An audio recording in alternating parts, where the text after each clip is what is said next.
shit. All right. Welcome back to GhettoRig episode 31. Today we got something a little different going on than we've ever tried. Has us running a little late, but it's all right. We have here Alex today, aka I know him as Mr. Moon Bouncer. He good friend of mine I know for a little while now. He lives out of state. We play a lot of games together. Yeah. Tell us a little bit about yourself, Alex. All right, yeah.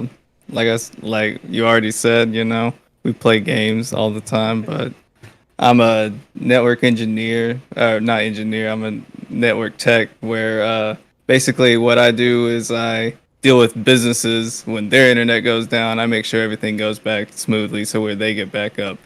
Luckily, don't have to deal with the major population, just mainly businesses. They still get pissy too, but Yeah, it's uh, easier dealing with employees, like other employees, rather than oh customers. yeah. So Oh yeah.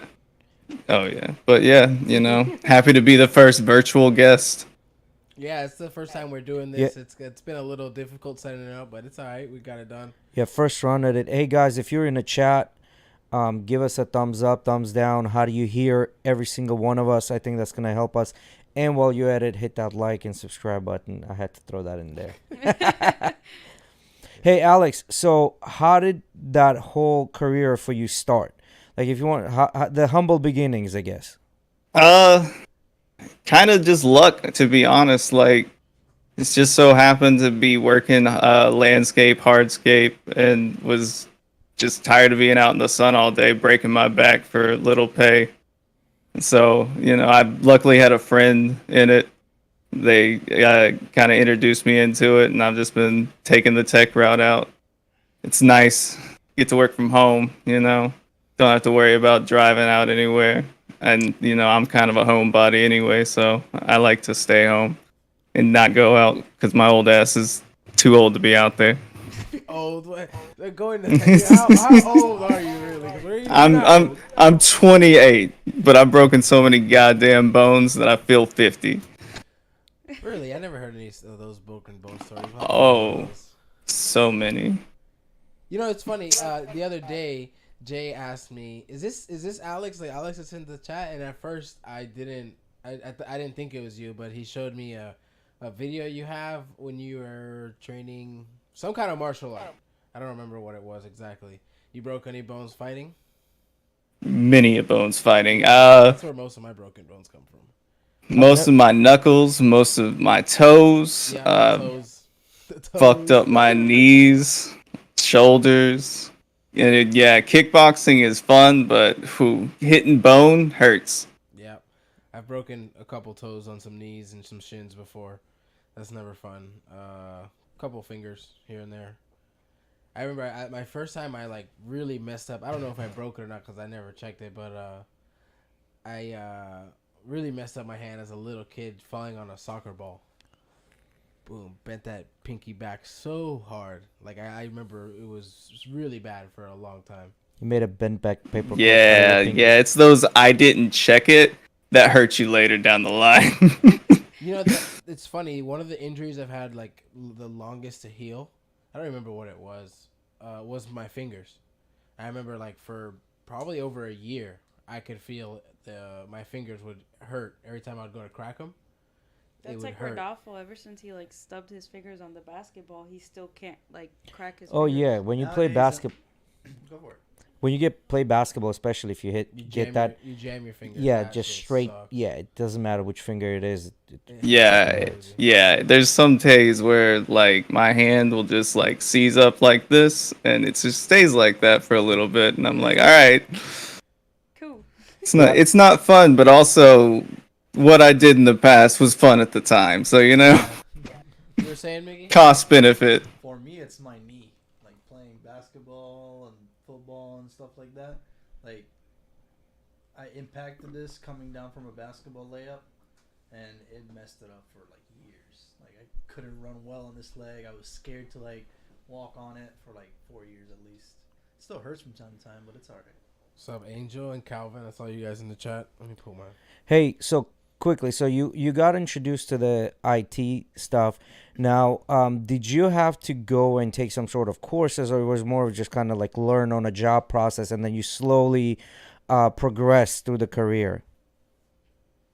It was entry level, like just straight. Like, no, I knew some of the processes and stuff just because, like, I kind of had a inkling in tech, but like, it was everything was just learn on the job. Like, it's hard at sometimes, but it's all simple. It's mostly just putting the right people on the right thing. I gotcha.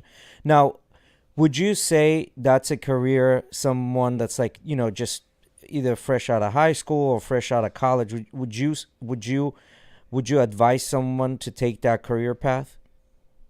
It's a nice, like, it could be a one of those for the time being kind of places, because you come in, get what you need from it, get while you need while you're there, like do what you're preparing for, and then just go off and do what you need after that. But or it's a kind of a career path where you can learn different avenues, and it just expands from there, from management to deeper tech to like just engineering and things like that. So how long have you been doing this now? I've been doing it about 5 years, I 5 years. believe. Awesome. So this 5 years you've been doing this. So would you say that at this point, not saying that this is what you're gonna do, but if you wanted to have your own, let's say, business as a consulting business, IT consulting business, would you be able to say, you know what, like I am 80% sure I'll be able to handle all of the problems that are thrown at me? All the problems, definitely Well, not, because 80, like 80% of the problems. like if you mean like just start up, like that's how my company started up. It's just people saying, hey, I can handle this for you. It's that it's kind of like that middleman process. Like, people don't want to deal with the carriers and getting everything set up, so that's what they pay other people to do. God, Yeah, so basically what I'm getting to is if someone that's young and starting off in this, let's say they put in their 5 years or their 10 years, after 10 years, they can say, you know what, let me just go ahead and pay $150, open an LLC and try to have something on a side as a side hustle besides my company paying me. I can also have my own side hustle and then just kind of go with that route and just So be my own boss. Is that possible or not really? it's going to take a lot more money, because like you're going to need to hold servers for people and or pay for server space so that you can handle the monitoring, but instead of like you can either buy the physical like devices itself that handles that, or people like Amazon and stuff, AWS, they'll pay out people to hold those servers, and then you just sit there and monitor it. So like it's gonna cost capital and it costs manpower.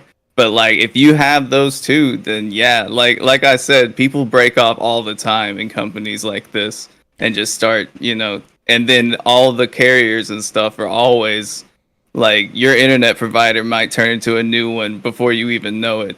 But that's just how the internet is. It's always fast and loose.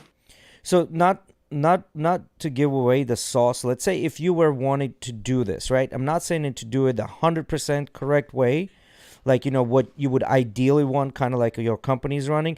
But if you were starting off, and let's say you went to your local, I don't know, to a local, general doctor that has computers and things like that, right?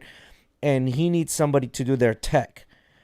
Would you be able to do that without this huge capital investment? Would that be like a one stepping stone at a time, or do you really have to purchase all these servers yeah. and Could do you start off small just by doing like basic consulting and basic setup and service and maintenance and kind of thing, like and then slowly not- progress? yeah, and then get to the point like where you're talking about having servers and stuff like that.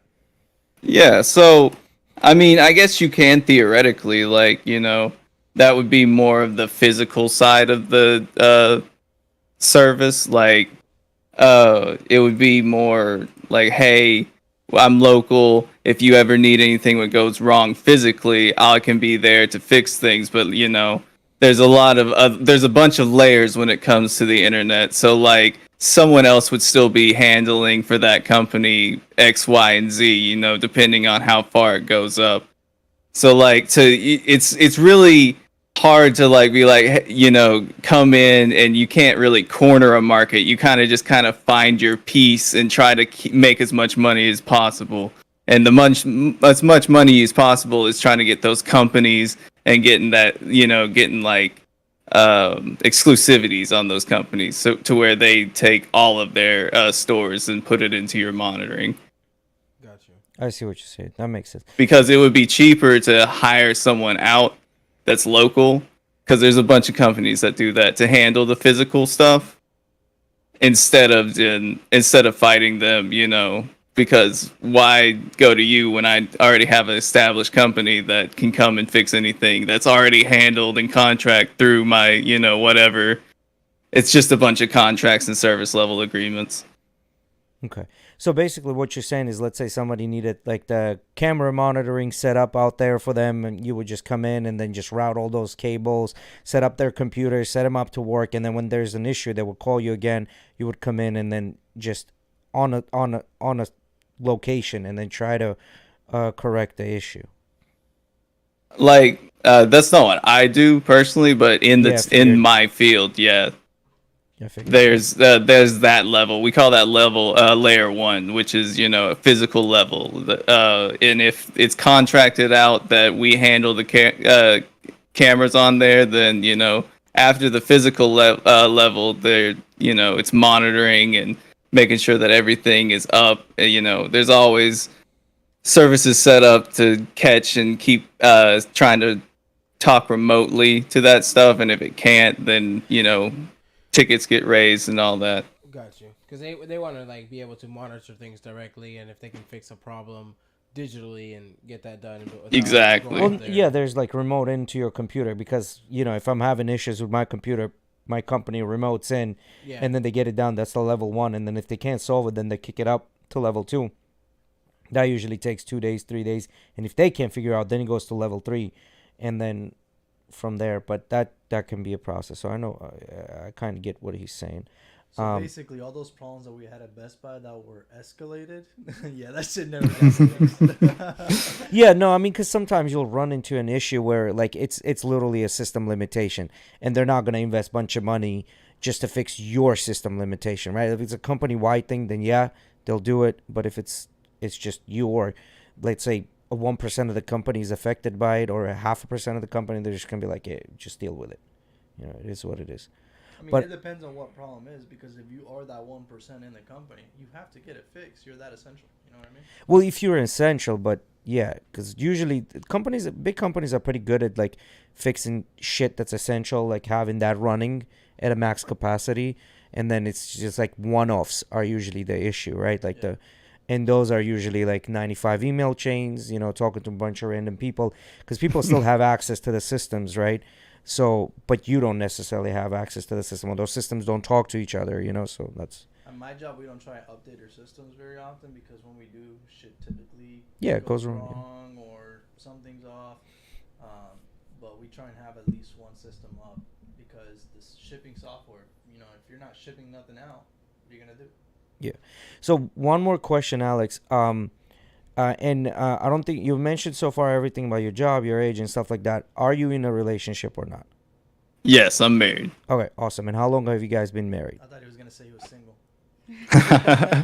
No, we've been married for 2.5, no, 1.5 years. You don't know. Nice. Yeah.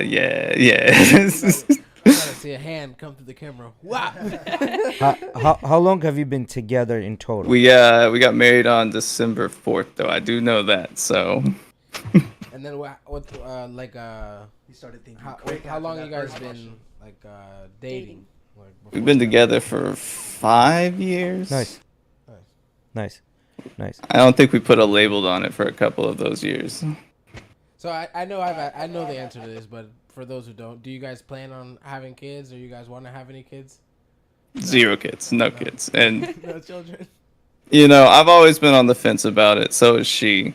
But like, you know, we had an honest conversation about like what would be the least selfish way us wanting to have a kid, and we couldn't come up with anything that wasn't selfish, anything that we didn't gain. And we thought, well, wait, maybe we just shouldn't have kids. Go into it a little more. What do you mean by that? So, like, if you think like, hey, I'll have this little person there that I can hold and grow and love and like make sure that they grow the way that they feel like it, just selfless love, and we couldn't think of a way like that. We would always think what we could get from a child, what we would gain either emotionally or like financially, because like taxes and all that. And we were just like, we've always been on the fence, but that makes just more sense. Like we're very we love our time, we love our space, like we're not like mean about it, but we are selfish when it comes to it. Like even our nieces and nephews, when they want to come over, we're like, hey, we have a limit when it comes to kids. We love to just live our free adult life and not have to worry about a young person. Okay. Would this be something that might change in the future? Let's say like you've done, because you've been married already. Like they said, they're on the fence about it, so I'm sure that's yeah. Well, because you've been already... Well, we were on the fence. It's like a good year into our relationship. We talked about it, and we even were like, what happens for a little bit. And then we had that. Come up like that. Well, wait, listen, Miggy. This is what healthy couples do. They talk about these things. They're literally talking about like these things. it was just a conversation. Like me and my wife talk about everything. We built our relationship on, just openly expressing how we feel. I feel like a way that this happens a lot is like when there's like a fresh couple, whatever, and the family's like, oh, when are you having kids? And but they're like, and then you get home and it's like, when are we having kids? And then that conversation starts. I feel like that's exactly. But then again, That's the most common. That's the most common. I remember Exactly. how that happened. That's exactly how that fucking happened. Who was the first one that was like, I don't want to have any babies at all. Fuck them kids. My wife. Okay. My wife. So like I have all my selfish shit. Right, but she's just like all the shit women's bodies go through. I don't want to do that, and I feel that because I don't want to fucking birth a baby. Your aunt was saying the same thing the other day. She was like, once a girl gets old enough, she's like, I don't want any kids. I don't want to go through that. So I had a question from Felix. This is kind of, you don't have to answer if you don't want to. He said, do they wear clothes? They don't wear any clothes. They don't wear any clothes in this house, or naked policy. Is that true or not? You don't have to answer. I caught the tail end of what Jay was saying. So he said they don't wear any clothes in that house. Naked policy, assuming because you don't have no kids. We might celebrate a naked Saturday every now and then when we don't go out, because all we have are dogs. So is your wife the same age as you are? She's younger. She's older. She's younger than me. She's by younger. 4 years. Okay, cool. So do you think there's something that might change as you guys get a little bit older? Or is it just kind of like set in stone at this point? I mean, I'm not going to say there's not a possibility. Gotcha. We're on a strong no right now, but I can't speak for the future, I don't believe so, because I'm like, when I picture myself in the future, I picture myself without kids so that we can travel and so that we can just, do shit on the whim without having to be like, oh, where's a babysitter, oh, we can't go to this because it's, adult and we, have a child. And I also don't want to be that dude that like always has a screaming kid there messing other people's time up. Like, that's just kind of my selfish thing. But, I'm not saying fuck kids. I'm just saying fuck kids for me. I don't want them.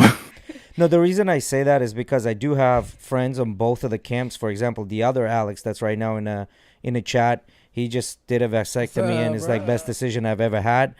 But I also have a friend. See, that's me and my wife talked about it, getting a vasectomy. Like, am I scared to get my nuts cut? Yes, but will I pay for it? Is to cut out condoms?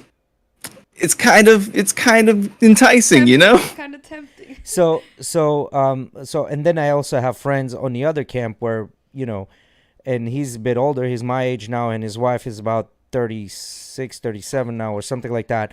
And he was against kids for the longest time. So was she, and now she's like, well, I kind of want to have a baby, and now they're having a hard time with that, and it's just not working out, right? Like I've had people on both camps, so and it's kind of a catch-22, I guess, with that thing. So it's like weird it's because almost you're gonna have to decide like quickly whether you want them or not, because there's like a time limit on this. You know what I mean? And that's the problem. And sometimes what happens, that time limit is passed when you decide you do want to have one, and that's where I mean, you always have adoption after that, you know. that's Like true. That's true.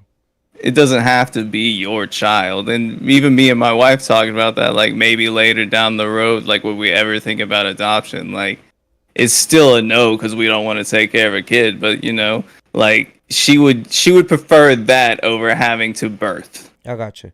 Now, there's a question. So one of the questions was, is it a stone Benjamin Franklin behind you? So tell us a little bit more behind, like what's the deal with the background? It's a moon with allergies, because my moniker, aka, is the Moon Bouncer, So Where is that from? Where's that from? What's it was just a middle school nickname that stuck because I started doing. I just started using it on gaming and stuff as okay. Like a gamer tag. That's like his Yeah. everything he uses when we play games. And Bob the Builder goes, yet Alex judges me when I want a Samoan. I'm not What are sure. you talking about, Justin? Yeah, I don't we're not sure. understand what He's this gonna is have to. He's gonna have to elaborate on that because I don't know what he's talking about. All right, with this, with this being out of the way, now that you guys kind of know who Alex is, he's the guy that always chats in a chat, and thank you Yeah, our for chat is sticking dead around, today. like Yeah. being there for all the He's been episodes here and things every like that. episode. Yeah, just About time thanks we for had that. him on. Yeah, and so with of course, I love the With support. that being said, I want to know what the fuck happened with my McDonald's. You wanna talk I'm about even it? curious about this. The fuck, Miguel? So it's 8:15. I'm already late to being here. Call Eddie. Eddie, what do you want from McDonald's? chat, El Send me Miguel, the El order. Miguel. I put in the order, get 30% off my order. I'm super fucking happy. Turn down mine a little bit, Jay. I feel like when I talk aloud, it's breaking weird. Go ahead, Right. Miggy. So I try and get the 30% Just a little off. bit. Mine. No, not the first one. Pull The into second the one. drive-through. Pull to the second window. Turn that After first one about back up. 10 minutes I didn't touch waiting the in first line. The first one's Miguel, so turn it back up. So I get to the second window. She starts handing me this other order, and I'm like, no, that's not my order. I ordered this. I have a mobile order. It's KV56. How do you remember? Because it was this bad. While I'm in the line, I'd be having to look at my phone like 8 times just to know what to say when they ask me what my code is. So she tells me that their mobile order system is broken. And then I'm like, okay, well, what can I do? Can I order here? I'm already at the window. No, there's nobody. Like, I can't take your order here. You have to pull around again. And I'm like, why would I pull around again if you're right here? Okay, I'll pull around again. I go around again. Also, she tells me, yeah, you just pull around again. There's nobody in line. Then why would I go around again if I'm already at the window where I can get my order? Well, I pull around at the window. They get my order again. I pull up to the window. I sit at the window for about 5 minutes after getting my drinks. Some other guy with something in his head comes out and he's like, With something in his head. are you missing something? I'm like, yes, I'm missing something. My whole entire order, I'm still missing my double cheeseburger, all my stuff. Okay, hold on. Goes back, brings it back. I check to see if the double cheeseburgers at least are in there, and then I keep rolling. Turns out I'm missing McChicken when I get here. And then they fucked up the wrap. They mixed, Leave it up to they mixed them McDonald's. together. And they understood, instead of only ketchup, they understood no ketchup. Yeah, it's just a mess. Yeah, they fucked up. So And I didn't get my 30% off my order, and I don't even know if they're gonna give my refund for the first order. You better tell them you better refund that McChicken that you never fucking Yeah, got. that's why you didn't get the McChicken. Yeah, and that's why I didn't get my Chat. fucking McChicken. Angel said, if So- you're getting McDonald's, let me get a milkshake. And And, I wanted Alex to said, continue- sorry, Angel, the ice cream machine is out of order. I wanted to So- continue Justin's question. So Go ahead. for Alex, you know, that ice cream machine. Now, I don't know how true this is. I don't know. I haven't verified this, but I've heard the reason the ice cream machine is out because it takes so long for them to clean it. So they just tell you it's out so they don't have to fucking deal with it. That's literally what the consensus I've is. from Or what I've they're heard, in it the was like process it of goes on a cleaning it. cycle of The when other it thing about cleans. McDonald's Like, 'cause is, it like, takes so some- long. They have it set on a set cycle. That's what I've heard. The Mm. thing about McDonald's sometimes is they take cash only, and then the next day they're only taking mobile orders, and then the next day. Oh, but that's only the 49 cent cents. McDonald's. Bro, Bro, you you know, know- You know when they tell you, "Oh, cash only," gee, they still take mobile orders.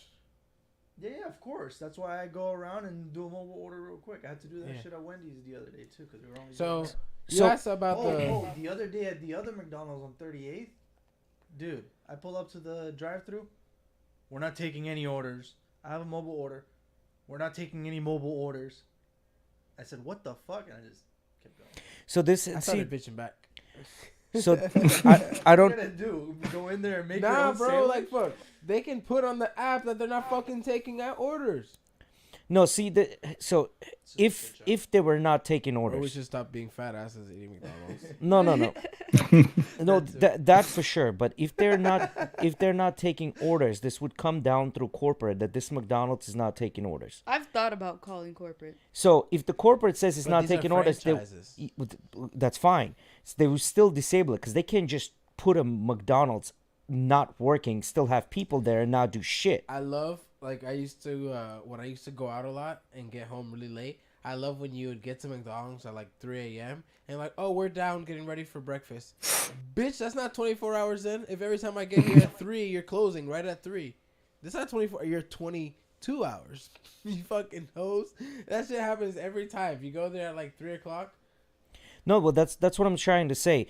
When you're a franchise has certain rules, right? Like you have pretty much a freedom, but then at the same time you have to follow Yeah, rules. Like there are you still have holidays and corporate things like that. This is why you have employees, and if somebody's missing, this is why you have employees to be there. So the question here is this: Moon is if this frozen. continues, I told you guys about the guy that died on my previous job, right? wait, we'll get to it. I don't think you have. Moon is So- frozen. Moon, you're frozen. Can you hear Well, us? not my previous job, my previous job. Moon Bouncer, can you hear us? Moon has left the chat, Oh, his computer might have crashed. or maybe he had to leave for a second. Oh, he had a Right? call. Maybe he Yeah, had all a good. call. We're gonna go to main screen here real quick. Yeah. Boom. Okay. So my thing is this: so if this I is want to- happening, the owners are pretty soon gonna switch to all automated, and all these people that are getting paid and working are gonna be out of jobs. Then what? You know what I Oh, mean? there he Then goes, what? he's back. Almost. Yeah, I Let me mean, know when he's back here, and I'll switch to that camera. copy. It looks like he's in the chat, but I don't see him saying anything, nor do I hear him. Oh, he's gone again.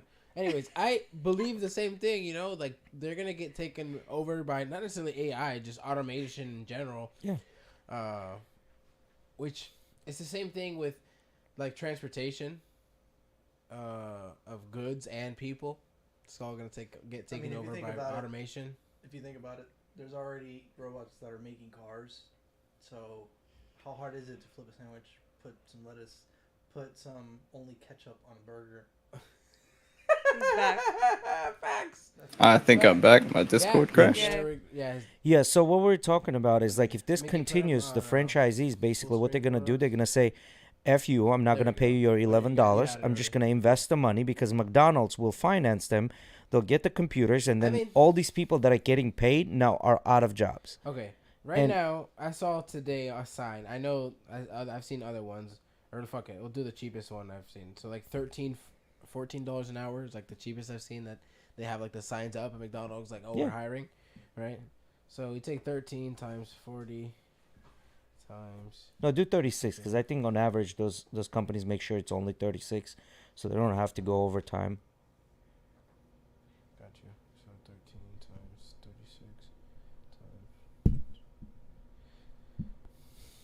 So they're gonna either pay someone $25,000 a year every year to work, Mhm. or they're probably gonna pay $25,000 to maybe even 35 to 40,000 for a machine that does it for like 5 years that maybe cost 2 to 3,000 a year to maintenance. Mhm. Like you're cutting costs like crazy, Mhm. and you don't have to deal with liability issues, and insurance, all that shit. And on Goes top out of the that, you door. don't have to deal with, oh, I can't come in because I'm sick.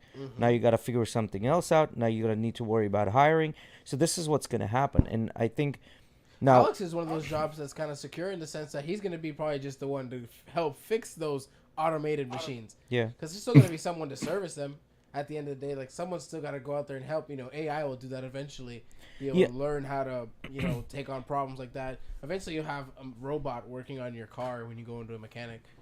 I Yeah, if they still allow AI to grow, you know. But Which- even which with they what will. like limitations they've put on, like, they don't give a fuck. Like, people are still creating stuff. Like, yeah. So, in my opinion on this is that, so basically, even if you don't look at the cutting costs and all that stuff, like I'm not saying that McDonald's is a bad job. I think it's a great job for somebody that's just 18, maybe 19. You know what I mean? Work a year because it's a shitty job. You do work. It's boring. It's annoying, and you get paid it's shit. humbling work. It's humbling work. So I think it's good way to get you into that because I mean, let's be honest. Like, you know, when we're 18, you know, under 18, parents are pretty much paying for everything. You don't really know what work is in reality, and it's a very there's partially people will do that. You know, somebody can be a grocery, you know, stock the shelves in a grocery store at Publix or whatever, but then I do think you do need to take a shitty job to appreciate all the other jobs that you have, right?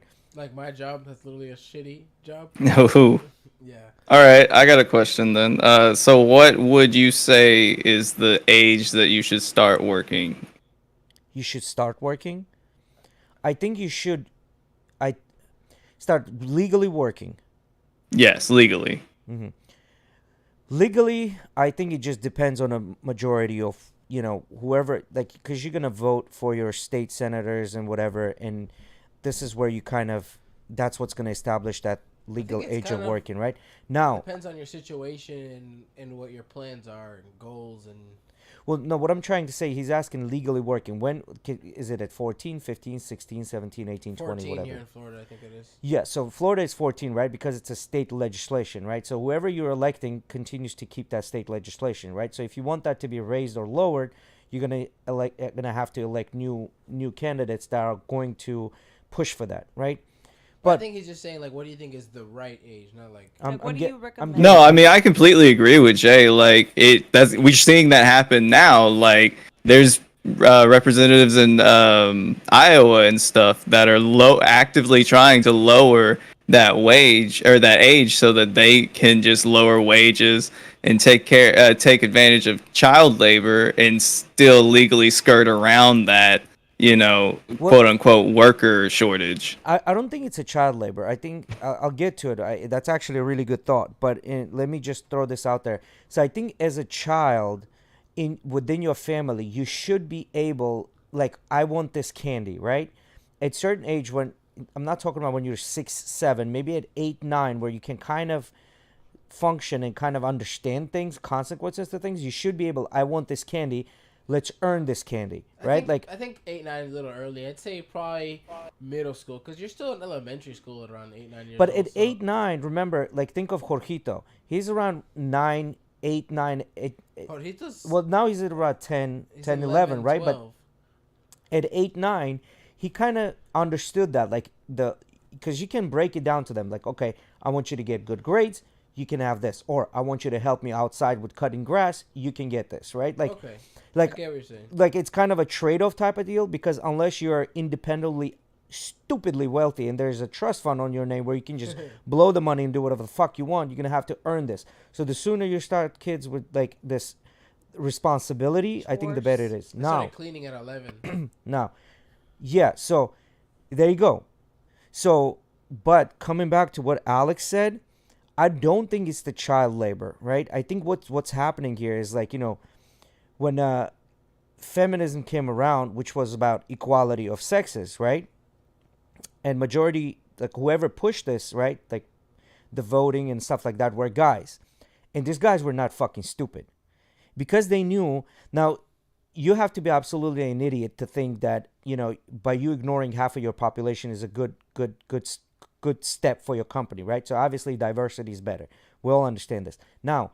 But what one thing a lot of people missed was, when you bring in more people to the workforce and you have more candidates that can take over this job, naturally the price of that position starts going down.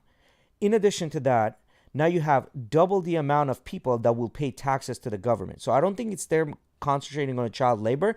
They're saying, how can we extract more taxes? So what's left now is kids. So let's lower that age where we can start them working sooner so we can start collecting taxes, which inevitably, what you said, will lower the wages at those entry-level positions. What was you said Iowa, right? What was the age? I don't know the exact age. I just know that there's legislation. So I think what it's doing is, once they did that with women, where the feminism, actually the idea of a feminism was like, listen, for a woman to have the choice to work or stay at home. It wasn't that to have the choice to do what you want.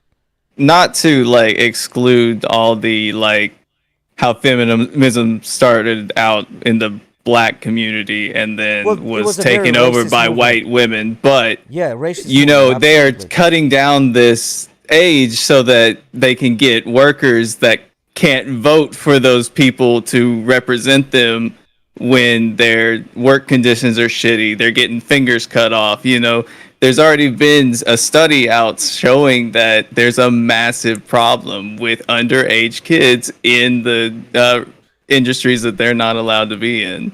No, I agree with you, but you have to think about this. Like, this is happening. Like, another way I can put this is, so first untapped market was China, and we all went to China. We opened our factories in China. We employed Chinese, and we're paying them $2.50 per hour, right? So let's say I'm making Nike shoes, right? Here in 1 hour, let's say I can crank out 10 Nike shoes, but for that 1 hour, I have to pay the employee $15. But then I go to China, they can crank out the same 10 Nike shoes, but I'm paying them now $1, right? So what happened with that, because we kept doing this, so the price of that 1 hourly wage went up to about $2.50. Last I checked was a couple of years back. I'm sure it's a little bit over now. So what they're doing right now is they're investing into Africa, investing into India, because those are the left untapped markets. The reason they did the TPP, Trans-Pacific Pact, was to include the Oceania as part of that, right? So we can start taking stuff to there, because that was an untapped market at a lower labor cost, right?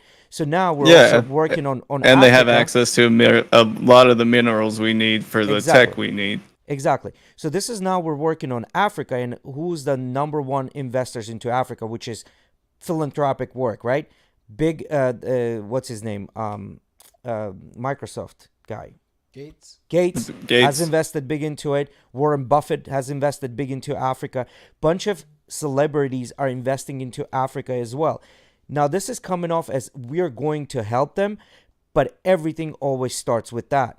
We're going to help them. And then what happens from there, then the same story as what happened with China is going to happen, because Africa is the only untapped market. Now, if you think of Africa as the untapped market, and then you convert that and equal it to children, so this is what you have. We've already got the grown-ups working at max capacity. I think the last I checked, the unemployment rate was 3% for women, and I think it was like 4 or 5% for men, right? So total of, let's say, unemployment 7% across the board. So 93% of the grown-ups of age 18 and up are working. So now what's the other untapped market that we have is the children. So by lowering that rate, it's what's going to do, bring in children, right, at lower rates, at bottom shelf, cheap hourly wages, and on top of that is going to extract taxes, right? And on top of that, what's going to happen now, that family has excess income, so now we can start raising prices of things. So in a whole scheme of things, it's the companies and governments that are going to benefit from it, and not the actual people. It's great for somebody young to earn money, and they're like, yeah, I'm all for it, but there's the flip side of the coin that a lot of people are not considering.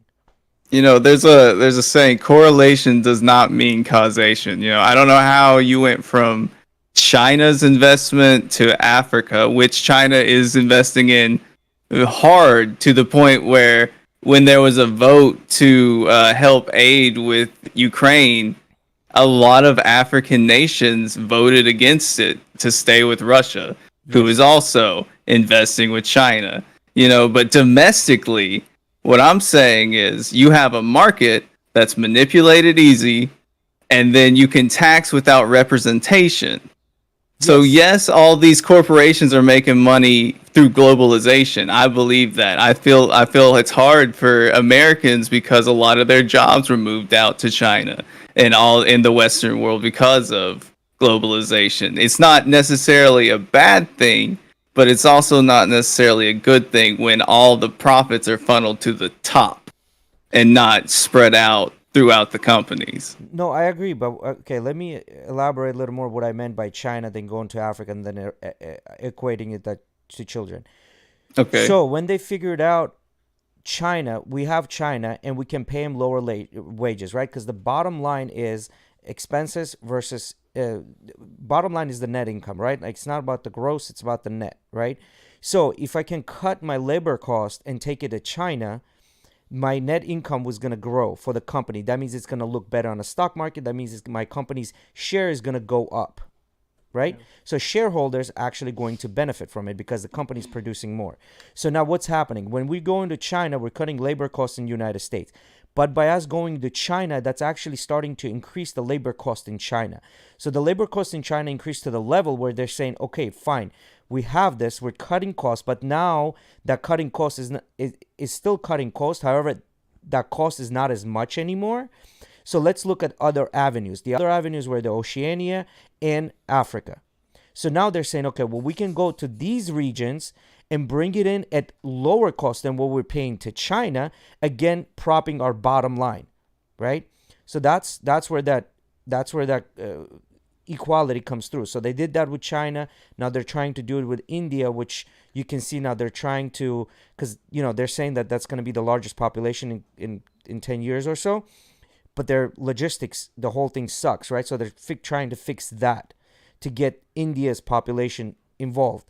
And then Africa, because they can come in at a lower cost, because their level of living is so much lower, they can come in at a lower hourly wage and start straying away from China and towards cheaper Africa, right? And then what I did there was like, okay, well, let me equate that. I'm not saying it's exactly the same, but that's how it works with children, because children are the bottom line where you can pay them the least and tax them on top. And on top of that, take that as an income for the household and charge more for milk. Okay. Well, let me ask you this then. So they're already charging me more for milk. Like, inflation or corporate profits keep rising and rising each year, even without child labor. And then we can go to China, which is a completely different economy. Most of all that money goes to the government. And how are they so cheap? Because of alleged, never been proven, child labor and or slave labor. Yes. And everyone's been picking apart Africa since the dawn of civilization. So but I'm speaking domestically. Yeah. Like in America, how is making our children work where they can't get represented and they pay into a tax system that they can't even benefit from, except for maybe buying, some of the things that they like, which is also benefiting the economy. How is that a good thing? I'm not saying it's a good thing. I don't agree with it. I'm with you on this. I don't agree with it. But what I'm saying, the reason they're doing this, to me is obvious why they're doing it. The reason they're doing it's this, definitely obvious. You're right. Like it all makes sense. They're gonna be able to cause more taxing on these children, basically, and then they're just gonna spend their money and give on things that are taxed as well. And, now here's the caveat though. Here's the caveat though. Inner cities, I think that might not be as prevalent than, let's say, rural Virginia, when the household lives in a trailer park and they, let's say, have 2 or 3 children that are of age that it can work. So what is the family going to do? They're going to say to the children, go and work, because that's going to add to the bottom line of the family, right? So this is where they're gonna start taking majority of the chunk. So when you're talking about the families that don't have the basic necessities, right? They're gonna have to send their children to earn money to have the basic necessities now, right? Or maybe even try to have a little bit better of a life than what basic necessities are, right? But And it's unfortunate that we live in a system that they have to do that, you know? so Like why can't a child just be a child?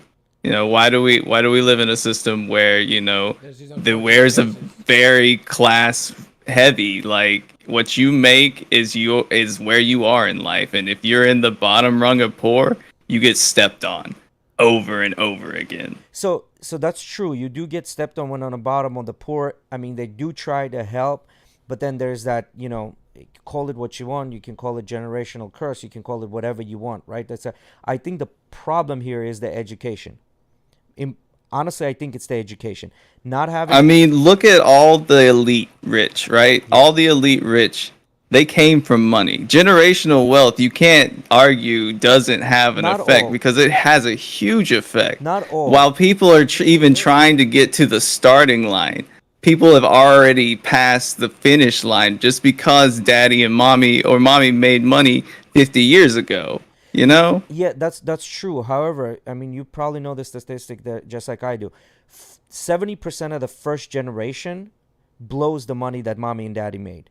90% of the second generation blows all the money daddy and mommy made. Now, if you want to talk about it that way, we can look at like Medici's, right? The family Medici's or Bloomberg's. Now, what they did, like the guys that originally started, the grandfathers, they created these trusts that continuously generated the money for the rest of the generation. However, other families that were just right along with Bloomberg's and Medici's and stuff like that, they didn't do this. And their families right now are completely bare bone, where their grandkids now have to work because they don't have any money. So it's not necessarily, now I do agree that trickle down economy does not work. I get that. Now what I'm trying to say is that there are families that are rich that can provide for their children. However, those children most of the time end up blowing the money, right? But there are families that are able to do that and then continuously keep that money within the family. So the bottom line is, this is where the education part comes in, where if you're educated, you can start seeing these things and understand how these things work. However, we perpetually keep our education system at the very low, even though we did this whole thing the other day. We're sitting here and we're talking about the education system. And if you Google it, depending on what source you're looking at, in 2022, 2021, they named United States educational system as one of the top systems in the world, which I don't think that's true. I honestly don't think that is true. So I think we're somewhere in the middle, but we're not at the top. I would like to go as far and say that in a third world country like the Dominican Republic, the schools are better. Yes. Korea has great education system. I was about Japan to has tell you, great like, education. Korea has a great education system, but are you willing to Cuba learn Korean? Cuba has really good schools. It's not right? about like the learning. actual It's education, like the teaching. it's not about Yeah, learning. that might be one of those pro-America propaganda, we're number one kind of That's things, what I'm because saying. we defund our school system way too much to even be on the board. That's what I'm saying. Well, this is the same issue was happening with nurses about 20, 30 years ago. And so what they did, they said, we have a shortage of nurses, so let's start paying these nurses more, which made it more competitive. So now younger, much brighter people started becoming nurses, and now nurses are getting paid a lot. Some of the nurses are in the six figures and above, like, by doing the nursing. We've had this issue. Now, the same thing could be applied to teachers. If you start paying them more, you're going to get a better talent that's going to want to become a teacher, right? Rather than say, you know what, I really like teaching, I really like instructing, but I'm going to go become an engineer because it pays more. But if you're going to start paying them more, they might think about it twice before becoming an engineer, and they'll actually will go into the sciences. I definitely agree how you always say, like, and it'll attract smarter people. It's going to make it harder to do. It's all of those now, things, yeah. But the problem here is no child left behind. So now you're going to have to create a system where children have to be behind. They have to stay back a grade because they're not learning. So what that's going to create, have to stay back a grade all the time. Yeah, so what that's going to create is going to create this It has to be approved by the parents, though. Exactly. There we go. Yeah. So that's going to create a system where you have a bunch of children that are going to be behind, which if you take statistically, right, like without emotions, there's a everybody's in the middle, but then there's the side that's more intelligent and there's a side that is less intelligent. The less intelligent side, there's nothing you can do about it, right? Like you can teach whatever, you can do whatever you want to do. However, if they don't get it, they don't get it. So these people are going to stay behind no matter what. I don't necessarily believe that. They require more attention and more effort. Now, you can say I feel that they like maybe they are a special case. Maybe they're more visual learning, and the curriculum is just all Exactly. no, I right. understand. Like I'm saying, we don't have a system set up to like deal with that. Where you go in, you're taught the same thing, and I'm not saying there's a better system. Like it's hard to educate masses like this, and a lot of it's also indoctrination in America. You got to stand up and pledge your allegiance to the flag ever since elementary school. Like whatever your patriotic whatever doesn't mean anything, but repetition does cause, something to a young mind. Yeah, but then if you look at it, for example, penicillin, right? Penicillin is a known antibiotic that kills bacteria when you're sick. However, there are people out there that are allergic to penicillin, but yet Like we my don't family. stop producing penicillin. I'm not. You know what I mean? So because when you're dealing with a huge population, you have to deal with the generalities. You have to deal with what's better for the populace, not necessarily everyone. Because when you try to do that, it's just not gonna work. Like you cannot make everyone happy. It's just not going to work. Oh yeah, I agree. Like that's why I said like it's hard to educate the masses, and like if we invested more into maybe education or counseling and stuff like that instead of bombs, we might be able to figure out how to educate masses to the point where they can reach those potentials without letting those ones go to the stray or just skate under that line of just passing, because like that's what the education system is. Your A is such a tiny goal to hit, but once that 5-10 points you miss that, then you're in B, which is, and then C, and then D, and it just raises each time. Places like Europe and South America, they have different like classifications for No, A, B, and C. I mean, What if it's you not get it's to- not such a small window for A. It goes into like the 80s, and B goes into the 70s, and from what I've seen. No, so you have the Yeah. you have the curve system in universities, right? Like if the class completely bombs the test, they use so- the curve system where yeah. they'll curve it certain amount. You know, Now, when you But go to not sign- everybody does that. When Not you go to everyone. sign up for Not classes, every some teacher. classes will have that option where it's like, how do you want it graded, like a normal graded bias or curved, which I always found was like, I didn't know that was the other option. I always saw that option, that checklist. You can experience it in some countries for free. Like I know Germany and I think Sweden, their colleges will take visa students, and you still get the benefits of citizens for free college. No, yeah, that's true. But then those students will So, have to pass You a guys certain. are talking about what if we fund more of the education system? What if it gets to a point, back to Korea, who has a great education system, to the point where the children are actually killing themselves because the education system is so harsh. Well, that's what I'm trying to say. That's exactly what he was trying to say. What do you do if you improve the education system, place it at a higher standard? What do you do with these kids that are going to be left behind due to just the natural state of that's what's going to happen? There's going to be these kids that accelerate and are even better than what this advanced education system is. There's going to be the kids that are falling right in line, which you thought was going to happen with the masses. That's probably going to be the general. But there's going to be kids that are going to be left behind. What do you do with them? Exactly what you're saying. Now, I'm assuming that Korea probably has a much harsher standpoint on their education system, and how they treat these kids, and what they're probably telling these kids what's gonna happen to them if they don't tighten up and learn, and Most of are these able kids are trying to get into the big corporations. We're talking Samsung, Hyundai, the Well, big ones. what if you- LG. Well, if you think about it, that's probably the best way of starting earning money, right? Like you start with somebody that's established, right? Like not everyone is cut out to become a businessman and earn. I mean, the majority of people are not. Correct. It's not like this it's some this people is don't. why The you have the majority of people aren't. This is why you have the top 10%. It's also a very 1%. American you know, standpoint to always think of business and capital, you know, being a like leader. other people, yeah, other people Nobody else don't punching compete for so much that, you fire know. at us and No, doing but they that then. do, but at a much smaller percentage than in the United States that we do. Here, at least Well, it's our promoted. capitalist democracy very much attracts that. That's why we Correct. see it here, because you can be on the top, stepping on every motherfucker on the way, you know.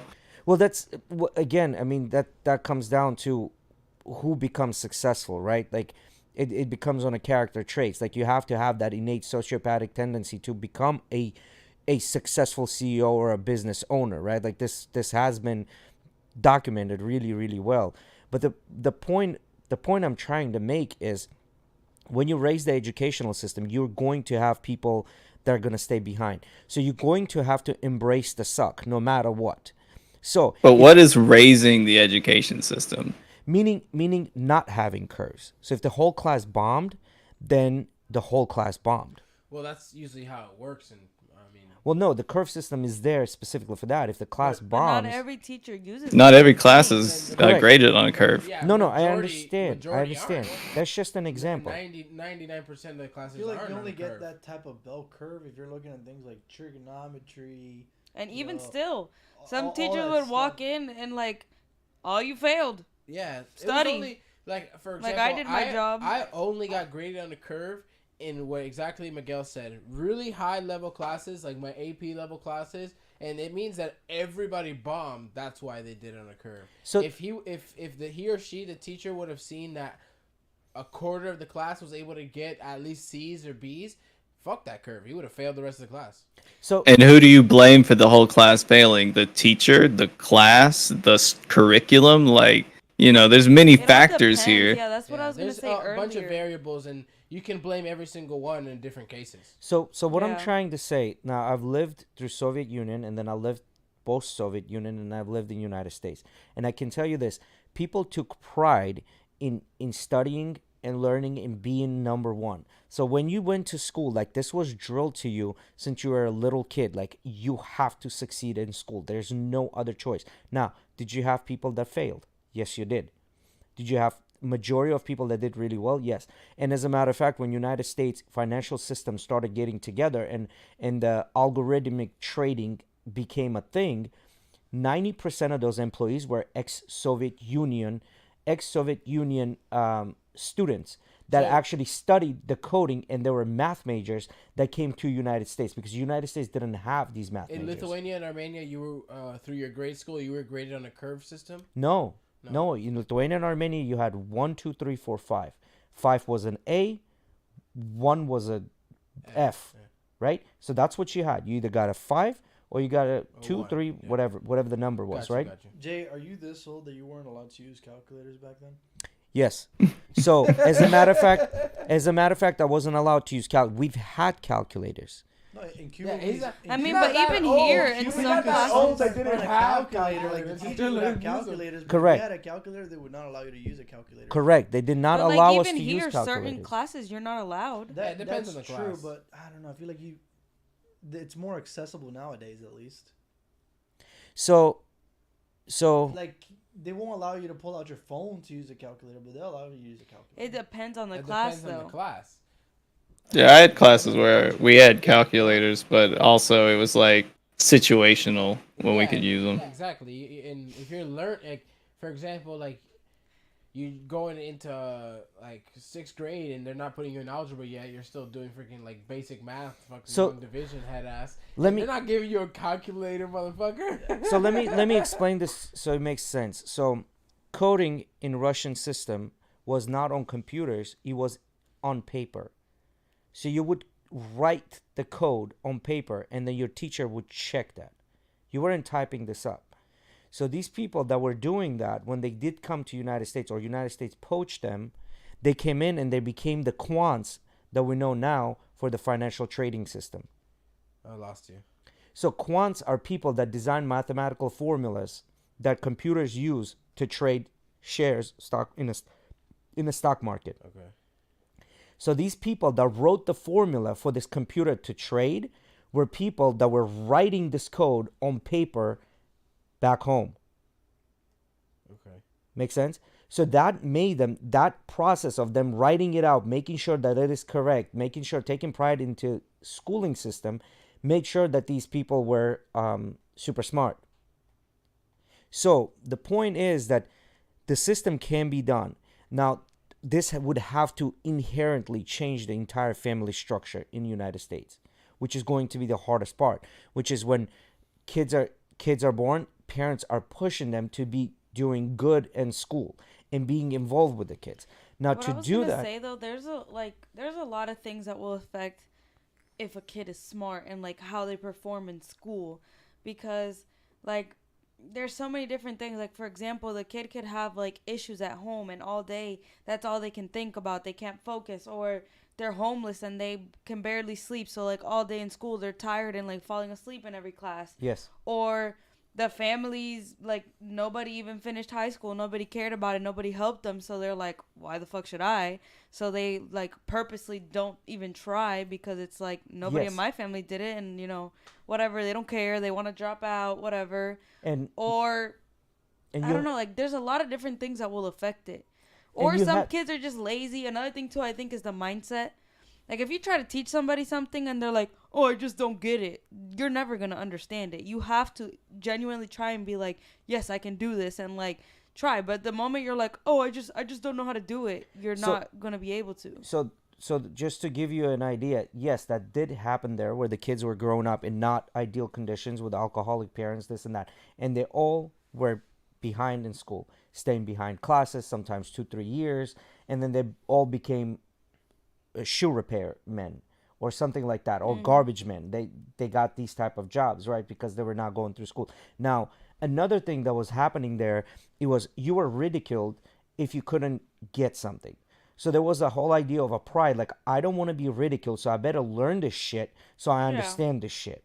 Yeah, but here it's not like that. That's what I'm saying. This is why I'm saying Here, that. honestly, and it's crazy. Sometimes when people get really good grades and they're like, proud of like how smart they are or whatever you want to call it, they'll actually make fun of you. Yes, They'll be like, "Oh, you're such a nerd. Why do you care about your grades?" and blah blah blah. correct. Like I had a friend. It's because they're insecure about intelligence. Yeah, I had a friend Let's all who. brag about our GPAs. What did you graduate with, Jay? I don't 4.0? fucking know. I don't know. I know I wasn't a 4.0, but like I had a good GPA. I didn't have a G. Anyways, I I never had this graduated friend- here. Oh, you didn't graduate here? Yeah. I had a friend in like that we were really good friends middle school and high school, and I remember she got like her first B or C or some shit and was like crying. Yes. Yo, I cried And I- when I got my first F. No cap. Well, she got like a B or a C. An F, like I don't understand. I'd probably cry myself. But I was telling her, I was like, it's not that serious, like trying to just like calm her down. But other people were actually like making fun of her, like, you're so stupid. Like, why are you crying? And it's like, you guys should care about your grades. Like, I don't think you have to cry over like a B, but like Well, you should care about it. what I'm trying to say, this is a reason why overwhelming majority of Asian kids, Indian kids are doing really well at school, because their parents are literally making them do their homework on top of learning how to play piano or violin. Yeah. But like not to like typecast it to one specific race, but like any parent that puts that kind of pressure on a kid, is that kid actually going to their potential, or are they just trying to please their parent?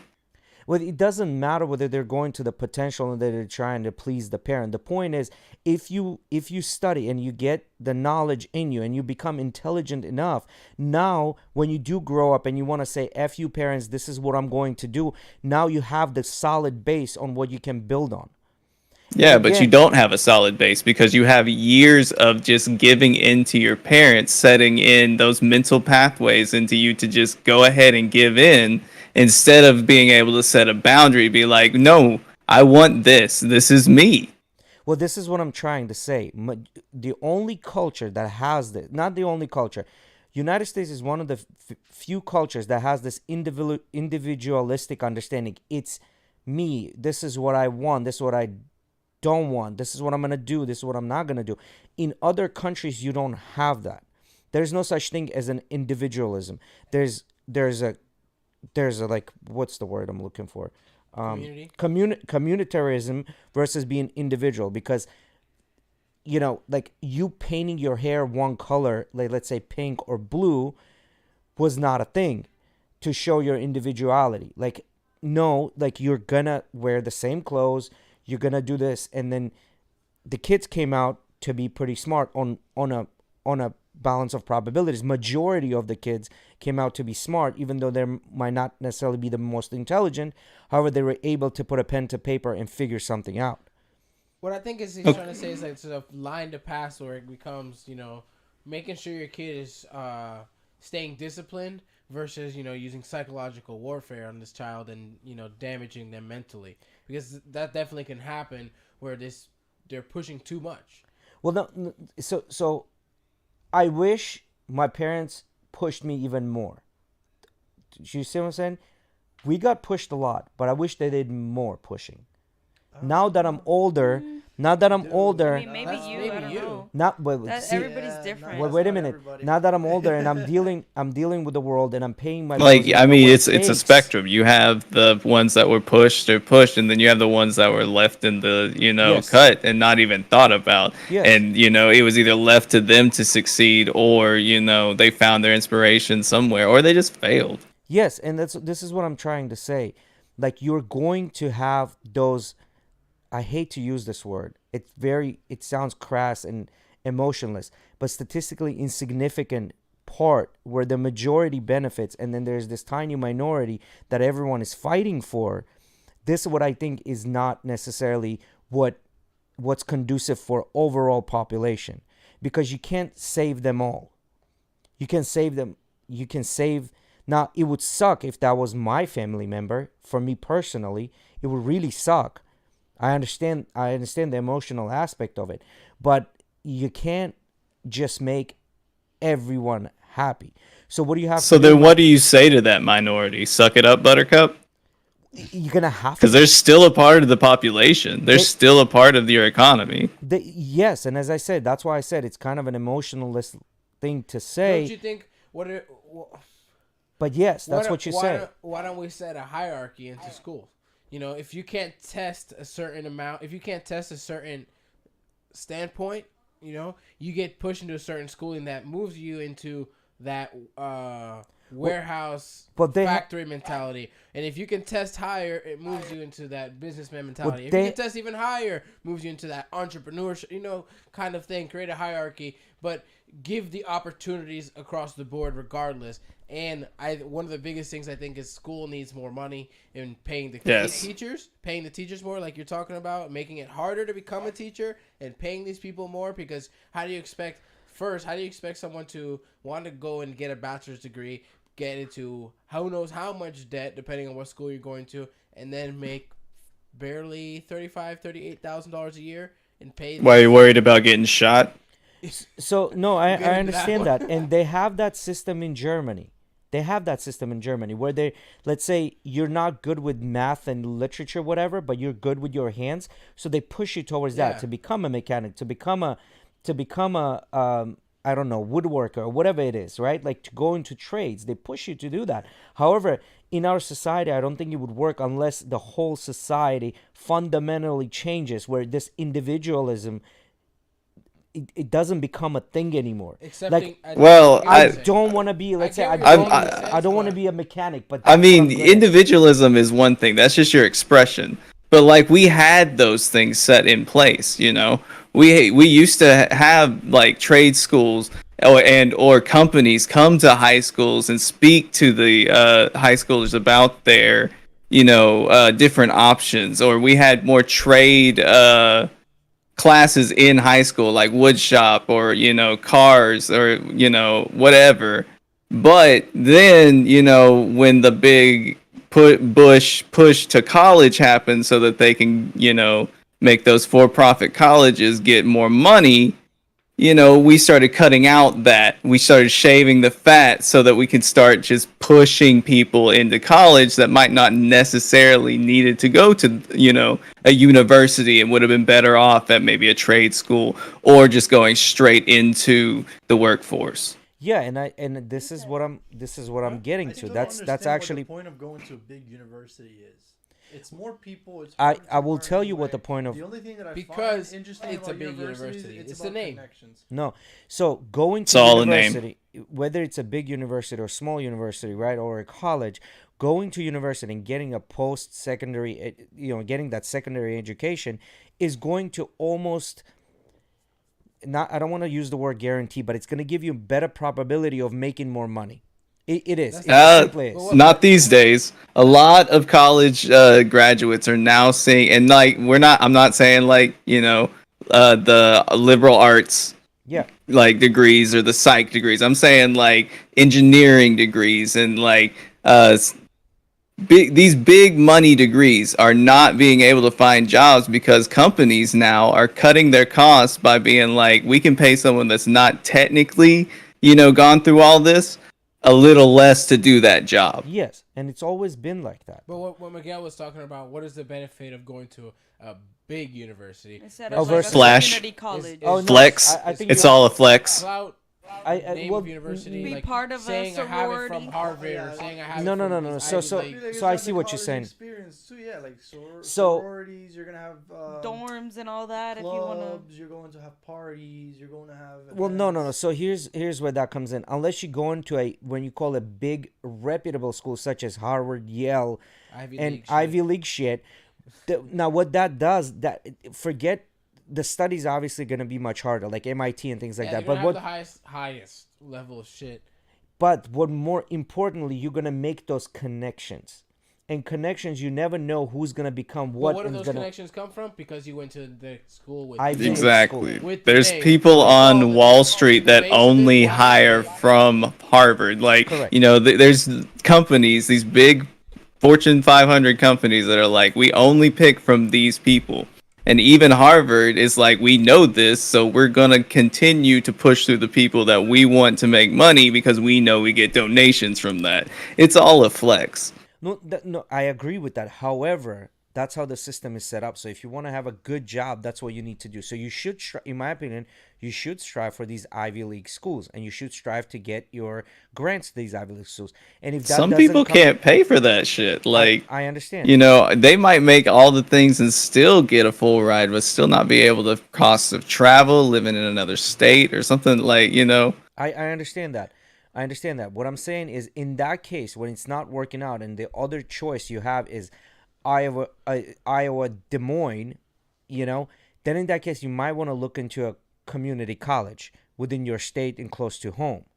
Like, this is what I'm saying. So that whole no kid is left behind and everybody deserves to go to college, that idea that was pushed through, I think it was silly. Absolutely. I agree.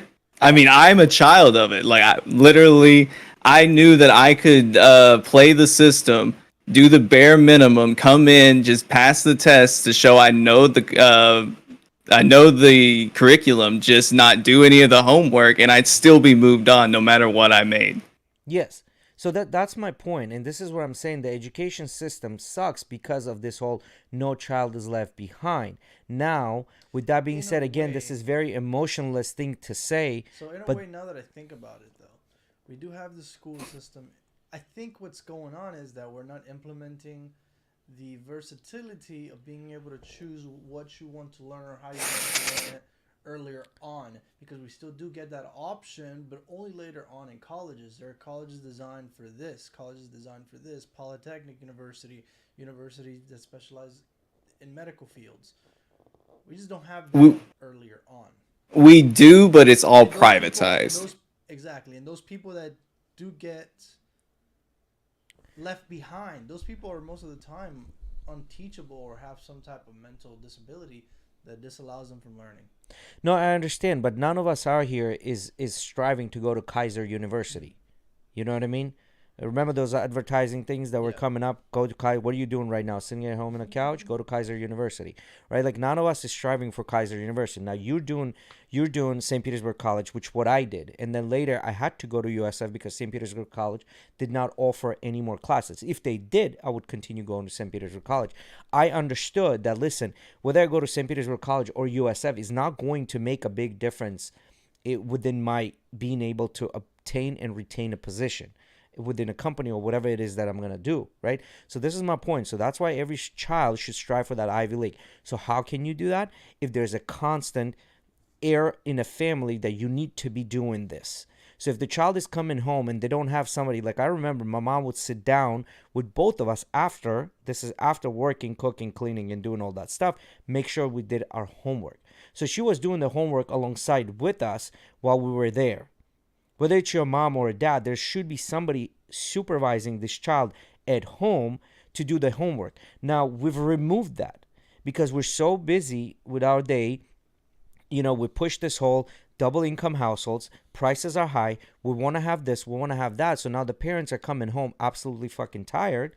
There's still housework needs to be done, and on top of that, you have to teach the kids. Do you want to do elementary math? Do I want to do it? No, I don't want to do elementary math. However, if it's going to benefit my kid, you best believe it. I'm going to sit down with that damn book and try to figure out the damn elementary math. No, 100%. I understand. Like, I completely agree that children are being left behind because they're just being unseen and they're not given the attention to even like hear how their day was. So we go ahead. we look at them as a thing instead of a person when they're actually a person in progress. So now this whole thing brings me back a full circle of that whole idea that I brought up earlier, the feminism, right? Where it allowed women to work and then we pushed our ladies to work. You're not a boss babe unless you make the bag. So all the ladies like, well, what do you mean? I want to be a boss babe. Who doesn't? So they all start working now. Now, when it comes to it, because back in the day, you had a man that earned the money and then woman was at home taking care of the kids, making sure they got their shit done. Now you got both of the parents running around like a chicken with their head cut off. Who's looking after the kids? The karate guy.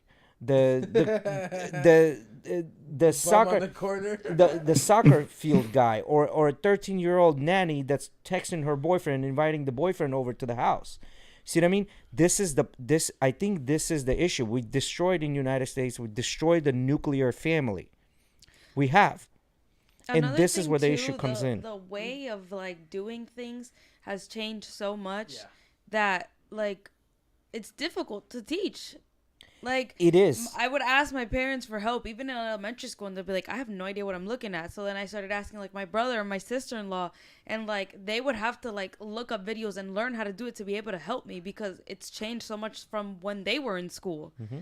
So that's another thing that makes it really difficult on parents. Like they have to learn like how to do math again and how to do all these things to be able to help their kid on top of all the other responsibilities they already have. I feel like I'm looking at looking more deeper into the problem in the sense I feel like the parents, like homework should be practice for what the child already learned at school. Yes. Right? The parents shouldn't have to be the one teaching the child at home. I mean, there always is going to be a select few that weren't able I to disagree. learn in the class. No, I think the two, yeah. Bro. There's always I feel like it should be 50-50, few. and a lot of parents these days just think school as daycare than actually what it should be. It's a cure-all problem. I agree with Eddie, though, that, like, we should just be going over what we already learned to, like, memorize it. Yeah, we should do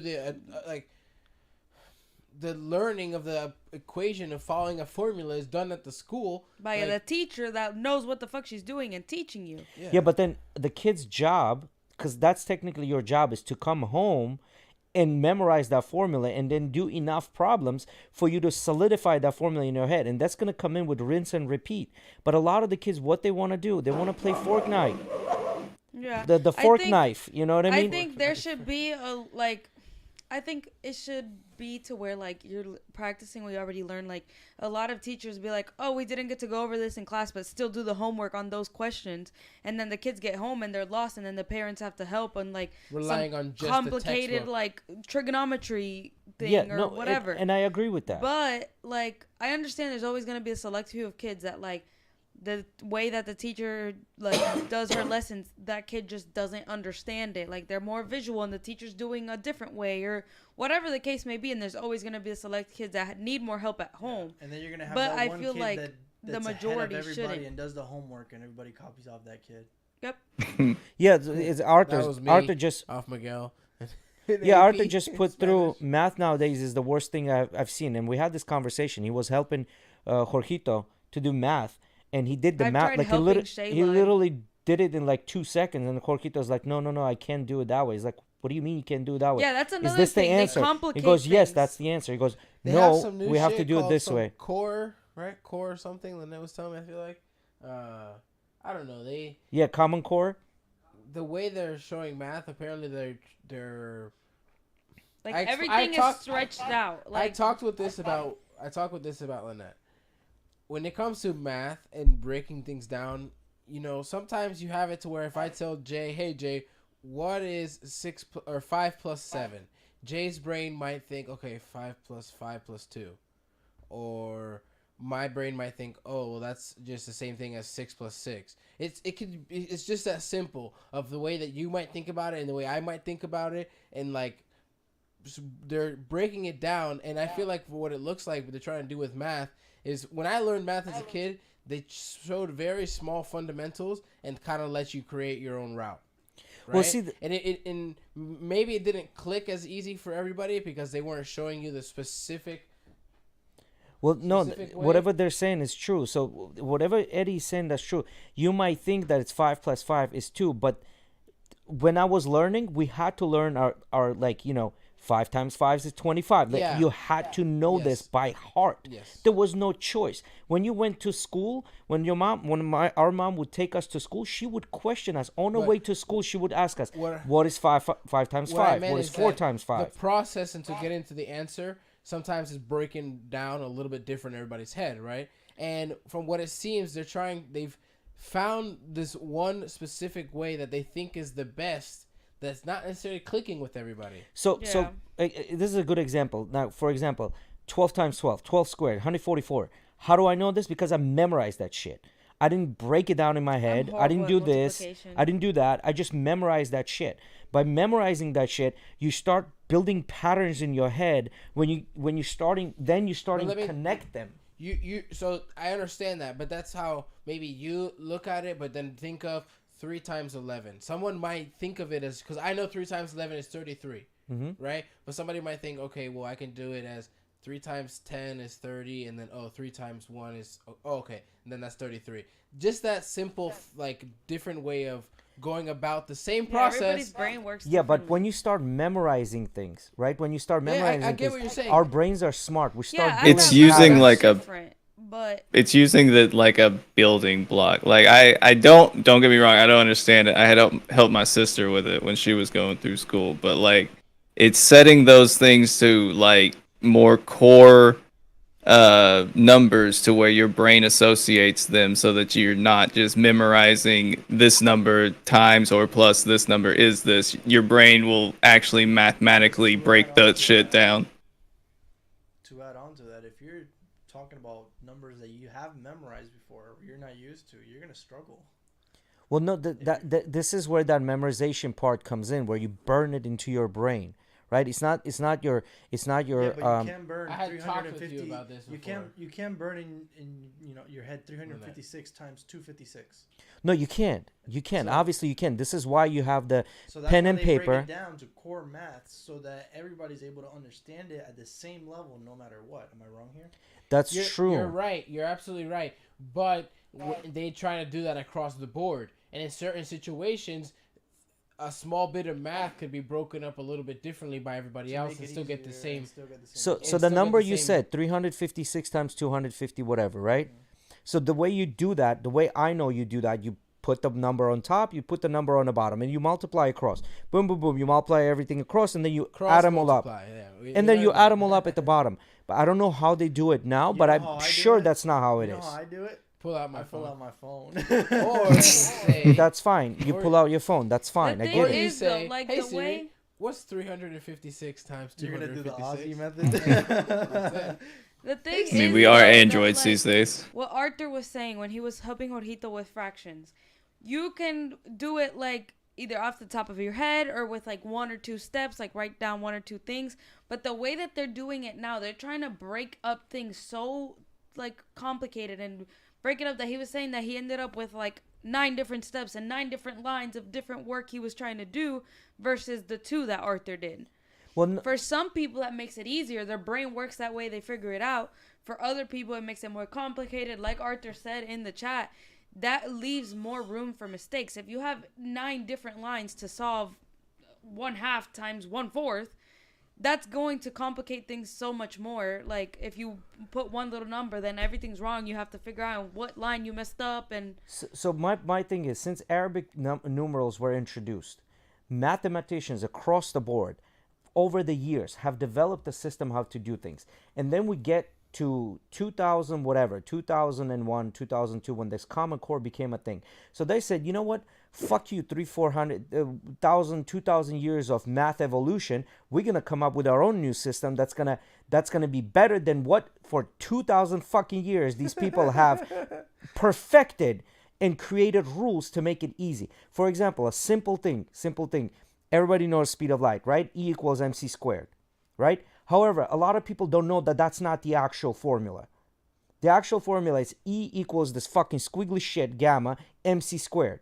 This is why we cannot reach speed of light travel, because that thing becomes to an infinity. That it's not the mass becoming to an infinity, it's that actual velocity, the terminal velocity, that becomes to the infinity. So the point is, they've done this and they've removed this letter to make it easy for us to understand it, right? Over the years.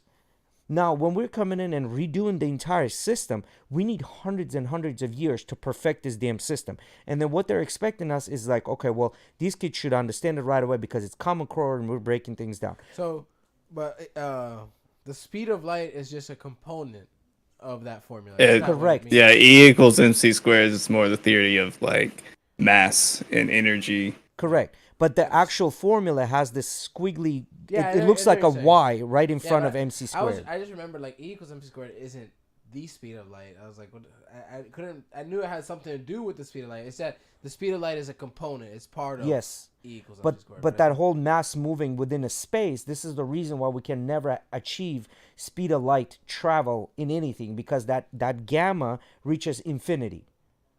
Not a gamma. I'm mixing my Greek letters. That's not the point. The point is that thing reaches infinity, and so mass cannot move as fast. That's why you can't have that, right? So the point I'm making is they'll remove that to make it easier for people to understand.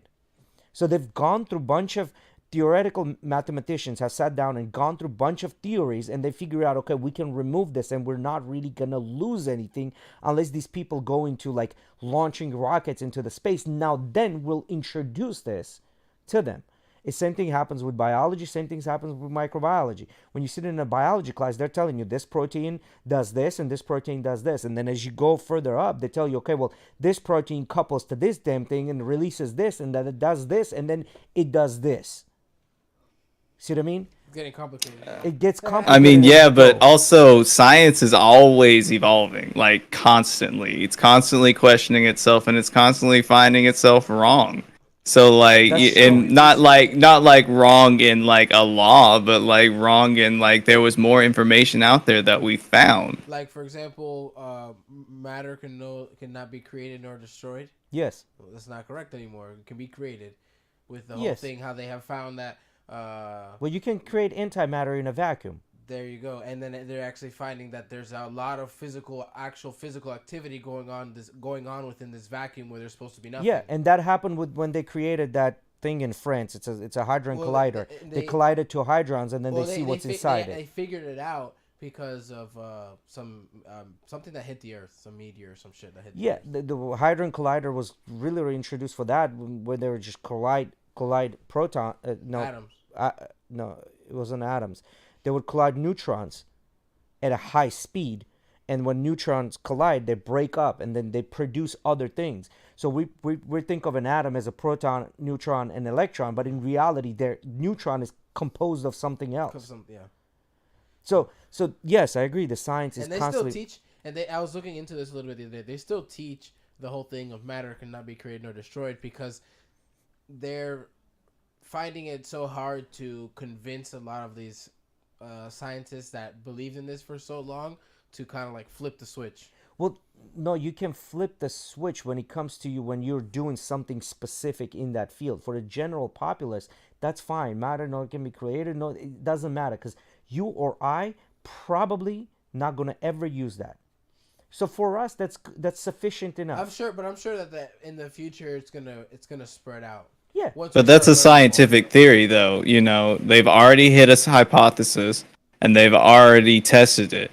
And from now on until it can become an actual law, which, not Yes. like set in stone, because a lot of people misconstrue that when it comes to science. Yep. And there's But like, when it gets tested enough and that theory becomes an actual theory, that's when, more of the masses start taking over. But I also agree with what you're saying. Like, it's not applicable to the masses either. Yeah. Regardless of that, if it's, regarded to as a law, to a certain point, it's not applicable to the masses yet. But I think in the future, it might, if we just learn more about it, and eventually figure out that maybe it did have some influence or this or that, and something that could. Point be is applicable what to I'm the trying to masses. say. The point is going back to the original thing. If you start instilling into kids to take pride in being smart and intelligent and learning new things, that's going to push the bar up. So what we've done, we've removed that. So now if the teacher tells something to kid to do in a classroom, kid says, I'm not doing. And what is the teacher, what do they have to enforce this? What, grades? Who cares? No kid is left behind.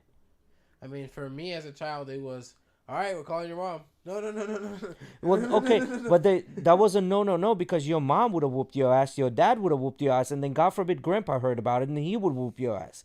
But you don't have that in the families here. It's just like, hey, Johnny, we need to have a talk. I remember. You know what I mean? Many times, first day of school, mom going in for the whole like talk to teacher and shit, introducing shit, and she like in elementary school all the time is, you can hit him. Yeah. You can smack him. And like, percentages aren't masses, but like there are those parents that will go into a teacher parent meeting and blame everything on the teacher. Yes. Not it just little Johnny, little Susie is an angel and I can't believe you're attacking them. Yeah, my so child doesn't curse. That's like there's somebody, I think it was somebody at my mom's job, or I don't know who it was. I just remember hearing the story. But like, it was this kid that was like 17 years old, like didn't want to work, didn't get good grades in school, was just at home playing video games, like trashing the parents' house, and the dad's like, you need to go to fucking get a job or do something with your life, like get the fuck out of my house type of thing. And the mom was like, no, you can't hurt his feelings, this and that, and whatever, you're gonna break my baby. So like she would allow him to not work and just get bad grades, stay home, play video games. That's called growing a mess. bum. So hindsight is always 20/20, right? So first time when we went to the school, they called the parents. My uncle went in and they started talking shit about us. And my uncle came back and said, I'm not going back. It's your kids. Now you're going to go. To my mom. To the point where they might as well gave her a fucking office there. She was there so frequent. She was there more than we were in the class, right? That was like my mom with my brother. Yeah. So we were there. Now, this partially because we're pretty... Did you do any nothing of high school at all? Nothing. In Nothing. the US? Nothing of high school. Do you get My brother has. Do you Not get in a lot of fights? my brother has. I've gotten some fights when I was younger, but that's not the point. The point is, and on top of that, we were the short kids that had a full mustache at age 13, 14, right? So I'm sure there was a little bit of bias there as well. Now, I don't want to say it was. Now, if there was a bias there, and if they were pointing fingers at us at all times because of this bias, that made us even try harder to prove it to them that they're fucking wrong, even though my mom was being called to school all the time, right? So, to me, that actually worked in my benefit, that they were kind of segregating myself and my brother and saying, like, these are the bad kids, right? Even though I don't necessarily know if it was true that we're bad kids or it was because we're sticking out like a sore thumb. You know what I mean? So, the Naruto effect, where they were outcasting you, so you guys were looking for attention. Well, no, not necessarily. We were looking for attention. We were just different because we were different. I mean, we're physically different. Because we're physically different, like everybody looks alike. Who are they gonna blame? The only one they can recognize from the crowd, right? So it's the model minority concept, So like there you're discriminated against because of your looks. So now you have to act, more proper. You have to be more, ahead of the crowd so that you can be never be seen as the bad guy. And I think that was actually a good thing, because that made me excel in what I'm doing now. Because now when I take a task, like, I can make sure I finish that shit. Because if it was more like there was none of that, I don't know how my classmates are doing now. I don't have contact with them. However, I don't think they're as successful as I am because of that. That was part of the formula why I'm successful today. I On mean, top but of yeah, that, but that's your success story. Like some people get just beat down Yeah, I was and about to say, how do you locked break out. other people down versus and building I them up? get that, and I'm not Imagine saying you that. get to your university reunion and you're just like, you fucking suck. Yeah. You bum bitch. Yeah, you bum bitch. But what I'm trying to say, it worked in my case, and I understand it will not work in someone else's case. I get that. But what I'm trying to say, there's no happy middle ground. It's either going to work for one and not work for the other one. So overall, you cannot fix this issue. I know it's a philosophical issue rather than just being we should do this or we should do that. What I'm saying is, you make the best out of it, right? So you put it at the highest level possible, and whoever can make it, they make it. And if they cannot make it, sorry, it's just what it is. Because back in the day, if you couldn't outrun a saber-toothed tiger, that motherfucker is eating your ass. Yeah, You're but we deleted don't from the live. We're history. not back in the day. Society has evolved so much to where we barely have to even worry about food unless we're in the poverty line. And exactly. And So with that being said, we've created this safe society, and yet people are still fucking complaining like they're living with saber-toothed tigers. This is what I don't get.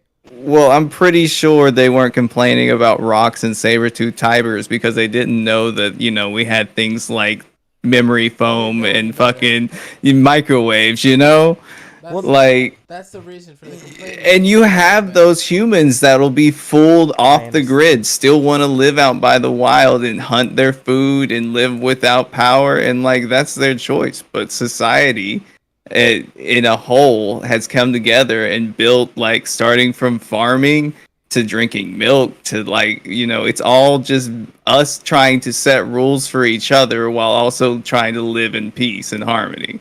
Well, and this is what I'm saying. Get a close thought. I want to ask Alex a question on something before we have And to end. yeah, and this is what I'm saying is, like, because we've evolved and we have the safest environment we can possibly have, and we sit down here and complain about something, forgetting that what it could have been. I think Churchill has said this. When a lot of people say, "Well, what's worse than war?" Right? What's worse than war is slavery. What's worse than war is your family members dying from something. Like, those things are worse than war, right? Like, we can have it worse, and we forget a lot of times that 'Cause that's what all we have is subjective, really yeah. good. And this doesn't. I think I have this mentality because I came from a different country and I had it worse than what I have here, and this is why I appreciate what I have. So ignorance is a bliss, right? Like, to those that have the what do you call it, the privilege, they don't see it. And what I'm saying is, like, listen, you're privileged, like, shut up and do this. And there's plenty of now people that are coming out and saying the same exact thing.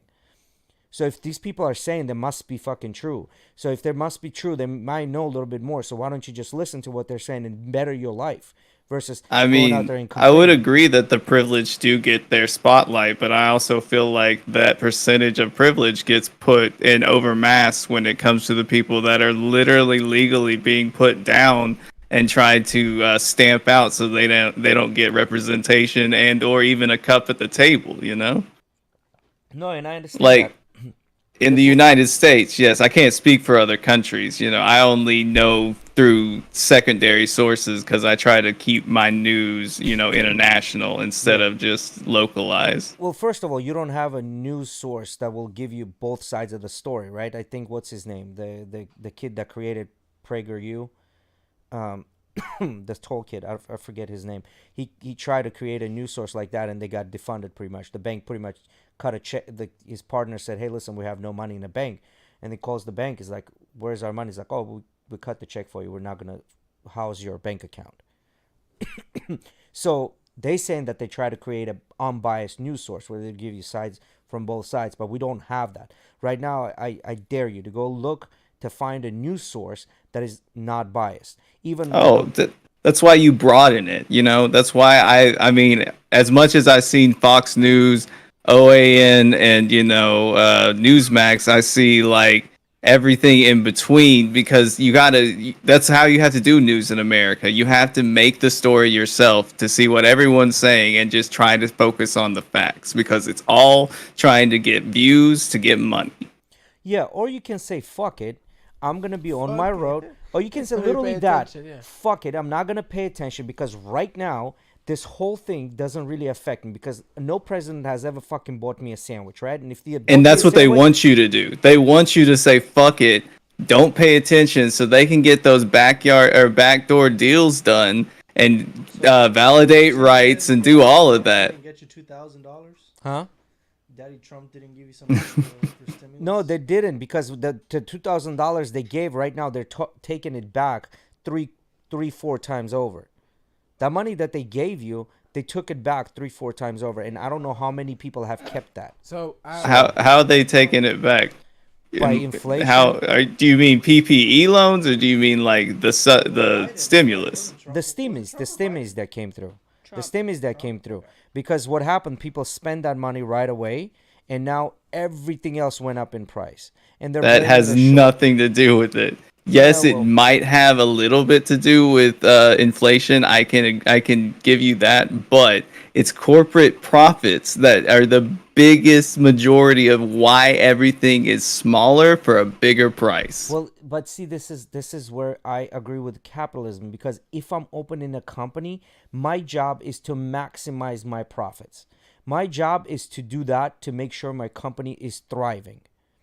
And I agree, you should be able to do that. But if you want to operate in this country, I feel like you should also pay into the economy that you are benefiting from, which these big ass companies that are making billions of dollars, continuing year after year, showing record profits, are paying zero in taxes. They are, because there are the tax loopholes, and those tax loopholes are being used by both sides. As a matter of fact, by all of the sides. Both sides.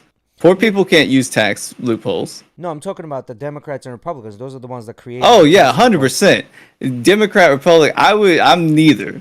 I go for progressive. I have my values that I stick to, and that's what I vote with. I make sure that I see what you voted for. I make sure that I see how your past was. I'm not voting off whatever flashy shit that you put on, the internet or whatever. Well, even voting progressive, that's what I'm trying to say. They will be naive to think if the Democrats and Republicans are doing it, progressive not going to do it. They're going to do it too. Like this, I've seen this in my own lifetime throughout the history of the countries that I've lived in. Like good presidents come in that truly want to do good, but then the greed kicks in. Next thing you know, they've gained 40 pounds. Next thing you know, they're driving nice cars. Next thing you know, they have a nice house. And but that's not a reason to not try, And the only power we have in this country is voting. And this is where that came in. Like, this is why I don't give a shit what the president is going to be. Where I'm on my job, I know what I need to concentrate on, and I know exactly what I need to do, and I know exactly where I'm going. So if you concentrate on what you're doing, it doesn't matter. This is where the but fuck the president. What about your local people? What if one of your local representatives wanted to put a law in to where all immigrants, no matter where you're from, no matter how established you are then deported? That is a good question. That is a very good question. But United States would never do that. The reason understandable, but when people don't care, I even see it in Tennessee. It was such a hush-hush thing to where now people have power to just kill bills no matter what the yays or the nays.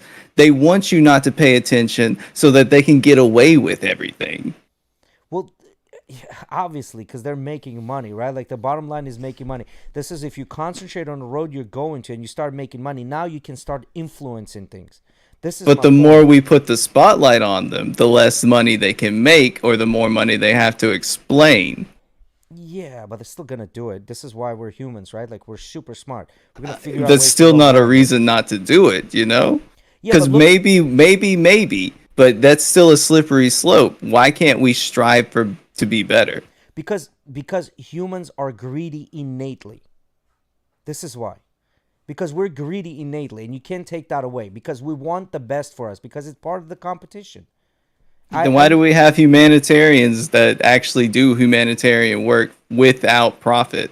Because bottom line is they feel good in helping others, which again goes back to being selfish because you feel good for helping others. So they're there's no using their such thing. selfish intent for good instead of just selfish purposes that do not benefit and or actively work against the constituents that they are supposed to be watching. And I agree with that. However, it's still within a selfish intent, right? Like, so they've embraced their selfishness and said, you know what, I'm going to curb it this way. But it doesn't change the fact that inherently humans are selfish. So if humans are inherently selfish, you're going to have your good ones and you're going to have your bad ones.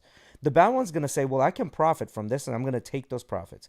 And good ones are going to say, you know, I don't give a shit about the profits. I'm not taking them. So you're going to have the both camps, no matter what. And you as an individual, you need to work with it. You're going to have to assimilate to one of the camps or create your own damn camp.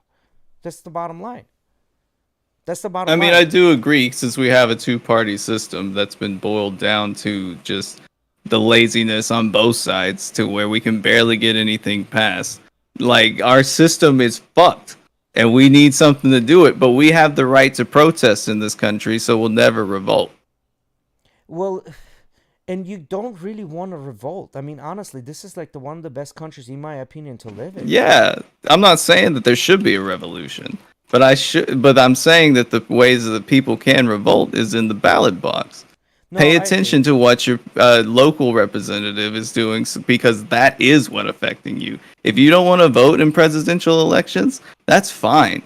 But it's those state and federal representatives for your state are the people that are either holding you down or actively trying to work to build up your community. All I'm saying is vote Harambe. That's what you have to do. Vote Harambe. I think Harambe got 30,000 or 40,000 votes last presidential election when that happened. So, go ahead, Eddie. You had a question. I wanted to ask you, Alex. So, and I'm not trying to take away from this conversation. I think you would agree that it's kind of starting to get stale. People are like, all right, we're fucking done listening to this bullshit. Like, y'all can have your own like philosophical conversation on the side on your own. In Tennessee, how long ago was it they passed the concealed permitless carry? Oh yeah, that's a good question actually. I believe it was maybe over a year now. Over a year now. And so we were talking about this when I told you they were going to have that passed here in Florida. And you were telling me how over in Tennessee, it hasn't necessarily been the best thing to go down. Tell us a little bit more about that. I mean, not only in Tennessee, but from my experience, like every other day, it's like this dude shot this dude for this reason. And I'm not saying, it completely correlates, but when around the country, when lower gun laws and less permit carries start happening, gun violence goes up. And like, we have these also these laws from like Stand Your Ground and all that, to where you can add on top of it just to legally murder someone if you have the money to fight them in court. And you can't fight a corpse. But yeah, no, gun violence gone up. Surprise, surprise. People can carry guns, and like, I don't think you should lose guns. I like guns. I love guns. I understand all the dopamine you get from it. But I believe if you have a gun on your hip, you understand the situation. Compared to a concealed carry, I understand why people want to conceal carry.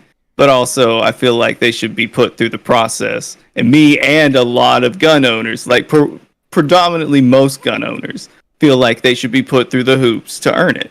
Yes. Yeah, we all agree. Yeah, people that are fucking normal, people that are law-abiding fucking citizens want this. It's the ones overwhelmingly. It's the cops want this. Yeah. Cops want gun reform like no other because they want to make their job easier. But yet politicians are getting that lobby money. Easier in the safer way of where they don't have to worry about if I'm going to die today. So talking about this right, the cops, right? So I caught a wind of this. So there's the senator in California that in 2020 tweeted that police needs to be defunded in California in this certain area, And this was during the time where the government of California cut $120 million, I think, from the police departments or whatever.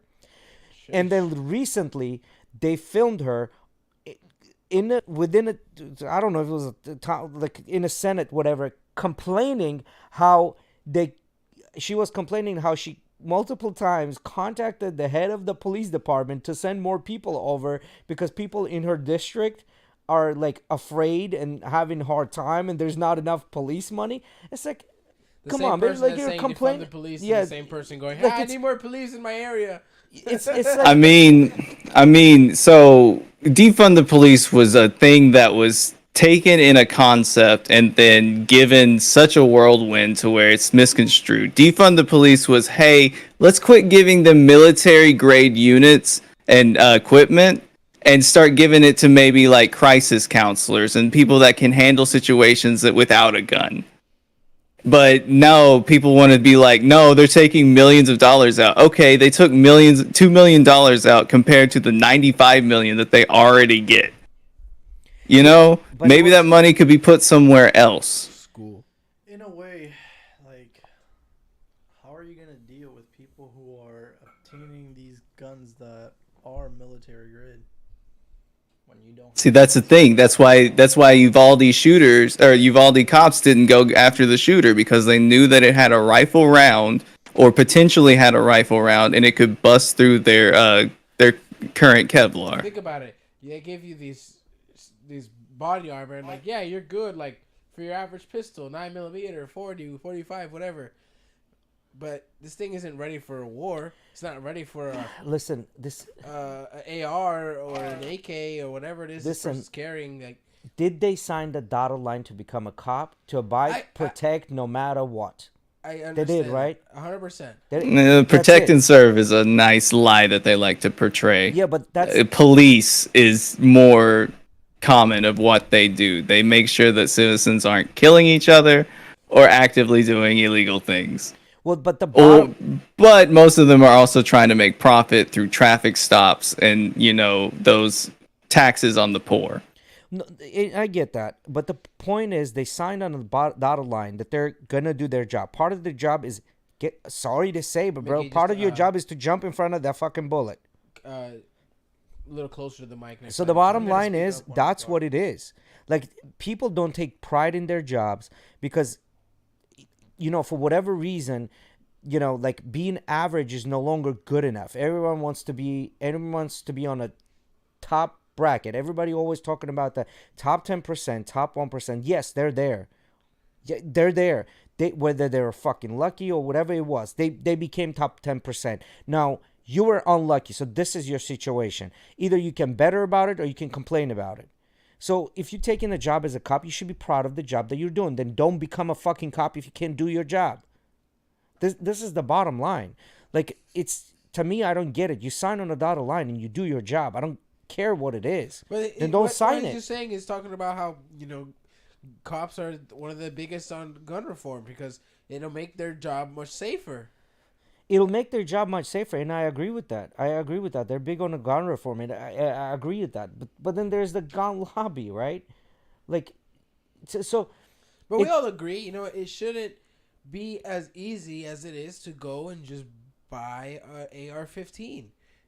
We all agree that it's too easy. It's just too easy to do this. But see, this is the problem that I have. Whether you buy an AR-15, the reason you say an AR-15 is because the way it looks.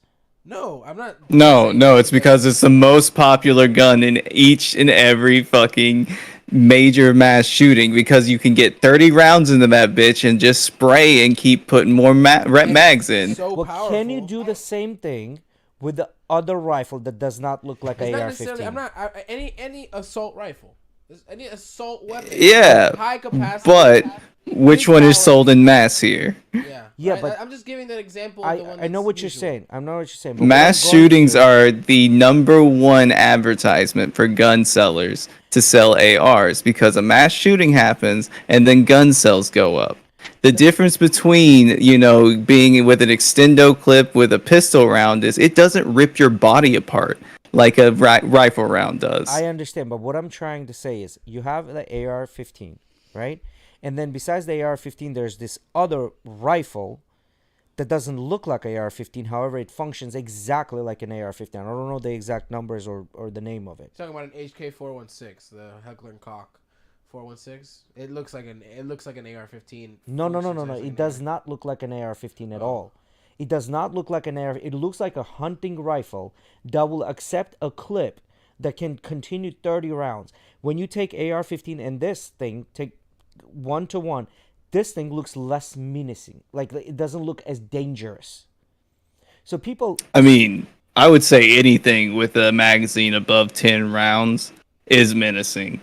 Because why do you need that many? Like, and except for rifle rounds, except for pistol rounds, I understand, well, no, what I'm offsetting and all that. What I'm talking about is specifically AR-15 and this other rifle that are exactly the same. It accepts the same bullets. It can take the same magazine, except it does not look like an AR-15. It looks like a hunting rifle. I mean, like, let me rephrase. I think I know what gun you're talking about. I think you're talking about the one that was used in Sandy Hook. I don't know, maybe. Well, Pull regardless, that up. I mean, Can you pull we up can all that? agree it's too easy for people to attain weapons in general. Yes. Firearms. Yes. Yes. It's too easy for fucking idiots to obtain weapons. There you go. Not So there necessarily should be idiots, like an the idiot-proof rule. idiots and Make it simple, stupid. the mentally unstable. Yeah, just make Simple it as simple, that. stupid. And to make it simple, stupid is, all right, well, every year you need to go through XYZ training. And Every there year needs to be- somebody and needs there to psychoanalyze You you. know, if when they go to get your concealed, or when you go to take the class to be able to get the license so you can obtain these assault weapons, there needs to be someone there that's checking your psych and being able to be like, yeah, this person, no. Straight up. I think a safe, like a gun safe, should also be a part of the purchase of a permit, just so that it's guaranteed that you have a place. Like, I know that we can't go in people's doors and making sure that they're having their gun stored safely, but also that's at least one step that that you've been provided the opportunity, so it can be proven then that you allowed someone to get a hold of a gun that wasn't allowed to have that gun. But see, I agree that if you have children at home, but if you don't have children at home and you're a grown up and there's a home invasion, you want to access. Like, you're not gonna tell the guy, "Hey, bro, just wait a minute," while he's trying to stab you and your wife. There's quick release safes. My gun safe, the gun safe I have at home is a real quick fingerprint. Yeah, but Bing, clunk, it's yeah, a new pops. thing, right? Like, when this fingerprint safe became mainstream, like, you kind of have to look and at that as well. It's not expensive either. My safe was less than $100. Like, Yeah, no, I get that, but somebody that owns an AR would need to get a bigger safe. I understand. You know what I I get mean? what you're saying, but I also agree with Ruin. Like, it should be a lot harder, and there should also be these requirements put in place to where you are, making sure that it is done, properly. Like you said, if you're telling these guys, okay, well, you want to get your pistol, you want to get your concealed carry permit, all right, well, when you go to buy your gun or when you go to get this, they're also going to require you to have a safe and all these things like for example, when you go skydiving, they're going to tell you, well, it will require you to have a parachute, fucker. Like, same thing. Yeah. No, anyway, it is. I do. Question. Sorry. Yeah, go ahead. Question for you, Alex. In Tennessee, what game is legal to hunt? Game? Yeah. I'm not a big hunter, so I couldn't tell you, like, specifically, but we have a lot of deer here, turkey. Boar. You guys have like those, like, for example, like if somebody wanted to go hunting, like those private ranches where they do the outfitting tours and stuff like Yes, that over there. I know. Oh that's a fact they yeah, do. all through like the Smoky Mountains and stuff. Yeah. There's all that stuff, and you gotta pay for it. Don't get me wrong. For sure. And they have bears too. Yeah, that's the scary part, right? Is the bears. But yeah. No, we have black bears here. They're not like grizzly bears. They ain't gonna come fuck you up. But you don't want to mess with them. Yeah. We gotta go out to hunt, man. I want to do a hunt. I'm Have you guys down. seen the new movie Cocaine Bear? No, I haven't seen it. I'm not No, gonna spend and I my don't time want to watching see it. it. Yeah, I think it's gonna be a waste of 2 hours of my life. But I don't know. I heard it was delightfully stupid. Exactly. I heard it was like a really goofy, like the acting was like all like purposely bad kind of thing. Yeah. One of those. I'm not wasting my time, bro. That's 2 hours of my life. I can do something Who else. was it that I asked? I don't remember who it was. And I was like, is it like scary movie acting? And they're like, yeah, kind of like that. Like Yeah, it's they're very doing it witty. bad on purpose, kind of thing. Anyway, so we're on 2 hours and some right now. Thanks, Alex, for hopping on. I actually enjoyed our conversation. It's much better to do it this way versus like responding back to text and you getting my response 10 minutes later. Yeah. And then we've already Yeah. fucking moved on to a different topic at this point. But this was cool. I think we should make this like a little more often. Yeah, we'll definitely do this. Hey. I mean, we didn't even get to talk. I wanted to talk about the fights coming up because Alex is a big UFC fan. So Oh, shit. So I'm down to be back anytime. So we got a Thursday. We can bring the fights in. Yeah. Oh, let's talk about. Hey, and I'm you know gonna what? be here Thursday too. Yeah, let's talk about the fights because I heard something Dana White said about Miami, which I think we can talk about. what? What did he say about Miami? That they're going back again? I know that. Yeah, they're going back, but the reason why they're going back, do you know? Well, they had a bigger gate than Madison Square Garden. Yes. And then what It he was a said four- after that. It was a $400,000 higher gate than Madison Square Garden. And what did he say after that? That it resembles what California used to be 10 years ago. Oh, okay. Yeah, So you're right, he's you're right, you're right, he's yeah. he's really into Miami, and a lot of people have moved I'm just away from surprised that California they- to Miami. I'm just surprised that it took 20 years to go back. Well, all that was built during COVID. But COVID wasn't 20 years. No. I'm just saying, like, why did it take? Okay, why did it take 15 years? Even if they were gonna try and do it before COVID, like it took way too fucking Because long. they didn't think Miami is what it is. But they were doing events in Orlando and like I think Jacksonville. Like, Yeah. come on. I don't know. That's a very good question. Maybe you had to go with the They city. have- Had to work something out. Maybe I'm not sure why. Yeah, I'm not it's sure. weird. That's actually a good topic. We can talk about this on Thursday. But, Do a little bit of I just wanted research to- digging. Fuck it, we're gonna go into it. I don't care. I mean, I know Dana has some rocky relationships with some venues too, but with the merger with WWE too, that's also opening some doors to venues that, you know, the UFC was either looked on as like a more violent sport and they didn't want to, you know, put it with their name on it, and now it's seen, you know, as more of a family friendly now that WWE's attached. I don't know how. So I just wanted to do what I wanted to do with you, Alex, was a quick back and forth of like I'm gonna name off some upcoming fights, like mainstream fights, and I want to see what your quick response on who you think would win. So Oof. this, you know I always do this with you in the Discord anyway. So this weekend we got Max Holloway versus Arnold Allen. I don't know if you know who Arnold Allen is. Holloway got this, I think. Who do you got? I'm always a Holloway fan. I don't really know much about Arnold, Okay. but I'm gonna go with Holloway. Got you. And then the week after that, we've got, this is a good one. Is heavyweight event. Sergey Pavlovich, which is the guy that just put a beating Sergey on Bam Pavlovich. Bam, right? Like that. If you saw the stoppage, you put on Bam Bam like 40 seconds their last fight versus Curtis Blades, the guy that said it was like the number one matchup for John Jones at heavyweight. Because he has That's that a wolf hard on his arm, one. right? Would I like to see Curtis win? Yes, but I think Sergey's got that Sergey's one. got Yeah. Yeah. Okay. Damn, they got a lot of fight nights before their next main. Okay, that next fight night is a little disappointing. Then, okay, this is a good one. Aljamain Sterling versus Henry Cejudo. Oh shit. Oh. I got Cejudo. I would have to agree Who's with you younger? on that one. Sterling is younger by 3 years, 33 and 36. Sterling. Elaborate on that. Why do you think so? Bro, I think 36, and this is, I'm saying this myself, going through 33 and 36. Those 3 years, bro, is a big difference in amount of, like, I don't care how intensely you train. Those 3 years is a big difference in the amount of And he's been testosterone you off for a produce, while. in amount of like your body moves completely different. I mean, we just saw this whole thing happen with Masvidal and Burns this last Burns. weekend. Yeah. Arguably, Masvidal being one of the best fighters out there, bro. Like, Burns walked all over him. All 3 rounds. All 3 rounds. So I think this gonna be. I mean, I'm not saying it's gonna be an easy fight, but I think I go got for Sterling. Cejudo just for in the sense of where Aljamain is the strongest in is his wrestling, right? Wrestling and grappling. You're going against a gold medalist freestyle wrestler here, right? So Yeah. I Yeah, don't but think he's gonna his train for that. strength. I don't think his strength, like his pros, is gonna outweigh Cejudo's, right? Like I put Cejudo at a higher fighter. On that same week, that same card, sorry, we got Charles Oliveira versus Beneil Dariush. A lot of people are going for Beneil on this one. The little bit of fights, I've watched 2 or 3 fights of Beneil. I haven't watched too much, but I have to go with Charles. From what I've seen. Oliveira. I'm going to go with Oliveira on this one. Oliveira, yes, he did lose to Khamzat. Not Khamzat, but Islam.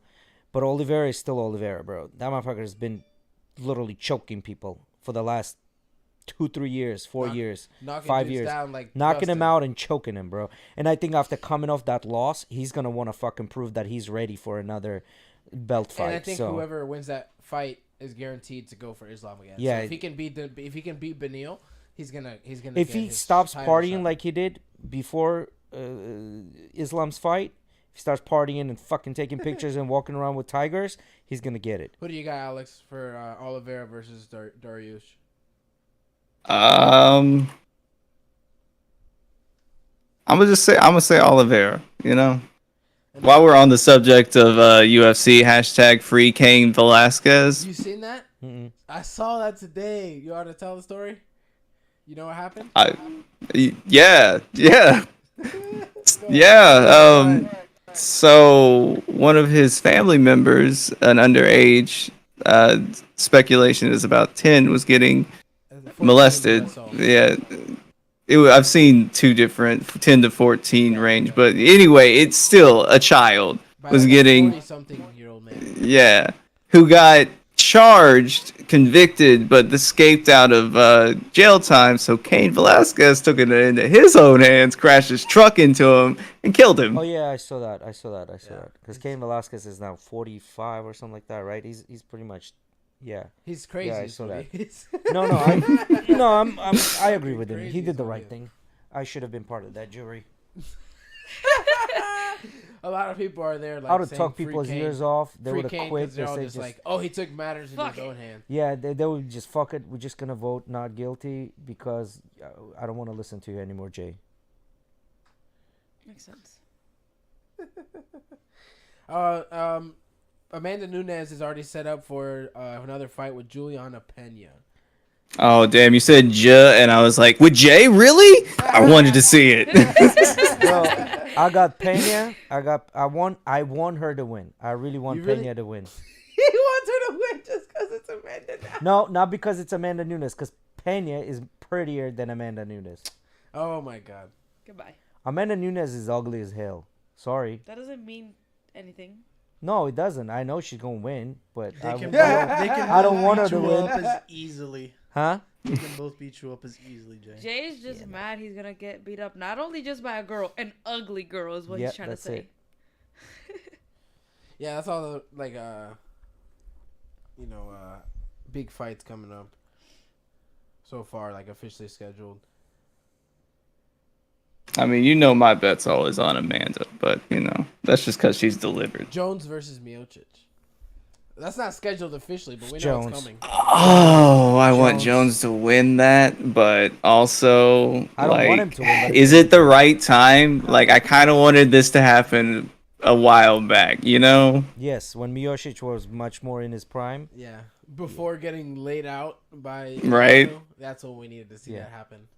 Yeah. Yeah, I think Miocic. Would you rather get kicked by Bones Jones or uppercutted by fucking Ngannou? Kicked by Bones. Kicked by Bones.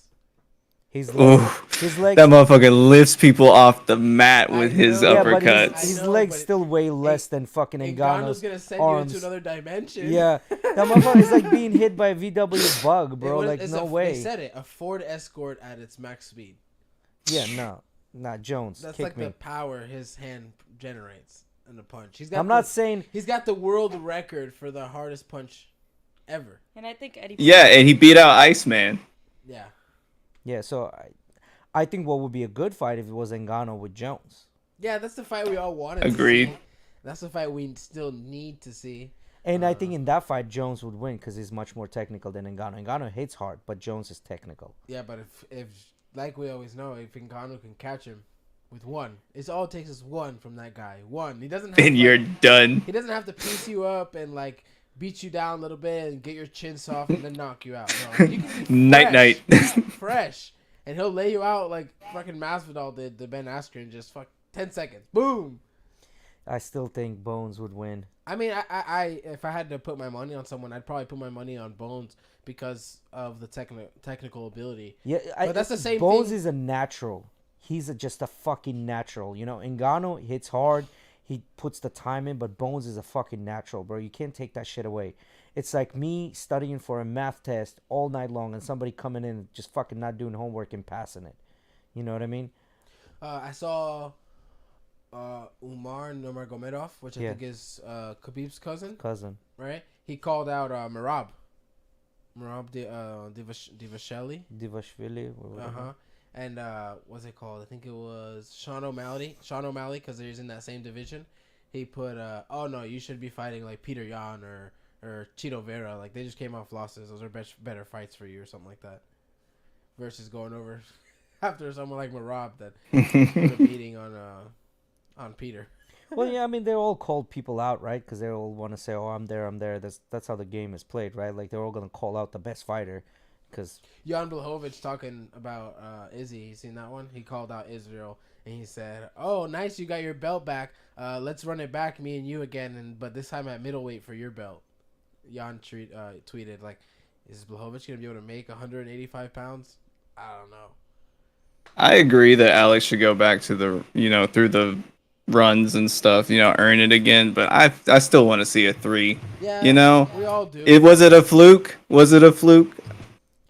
I don't necessarily think you can question neither of their finishes on each other. Oh no. But I do agree that it's kind of like, well, now it's 1-1 in MMA. Everybody wants to see that trilogy. But Right. He definitely needs to go and fight. He needs to earn it. Yeah, he needs to go and beat a Cannonier or a Robert Whittaker and a Vittori or a Costa. One of these guys that is up there. He needs to beat one of those dudes. Maybe even 2 of them. Probably 2. To, I think, earn that title shot again. Which Israel was saying he doesn't think he'll do. He's probably just going to retire. Mm-hmm. I can see that too. Yeah. All right, guys. Well, this was a fucking chock full packed of episode of controversy and topics that nobody wants to freaking talk about. We gave you your earful. Thanks, Alex, again for showing up. Appreciate this time, it I'm for actually coming, brother. happy that you were Thank able you. to come in. And if you can, you're always welcome anytime. Literally, we'll just, The nice part is we can have a full panel and still have him. Yeah. It's not like it's restricted in any way. Anytime we want to have him in, we can just bring him on if he's available. Yeah. So for sure, because I think once you're talking about topics that are shaken, you need to bring intellectual arguments to the table, right? Like, and I think conversation doesn't go anywhere if we're just kind of wishy-washy on a topic and just moving on. And I think it's a pretty good. I like this episode. I don't know how people are gonna react to it, but I like this episode. Tell us what you guys think. If anybody's here still watching in the comments, tell us what you guys think of the whole digital guest and how you guys like Alex and what do you guys just think of today's throw a episode? comment out there, whether it's tomorrow or the day after. If you're not, You can here. use bad language. It's okay. I'm a tough puppy. Yeah. You No. fucking suck. You want what is Alex saying? If you want to be a keyboard warrior, go ahead. Yeah. All right, guys. Thank you for coming. That is episode 31 of GhettoRig. Thank you again, Alex. Appreciate you coming on, brother. We'll have you on again for sure. You guys have a good night.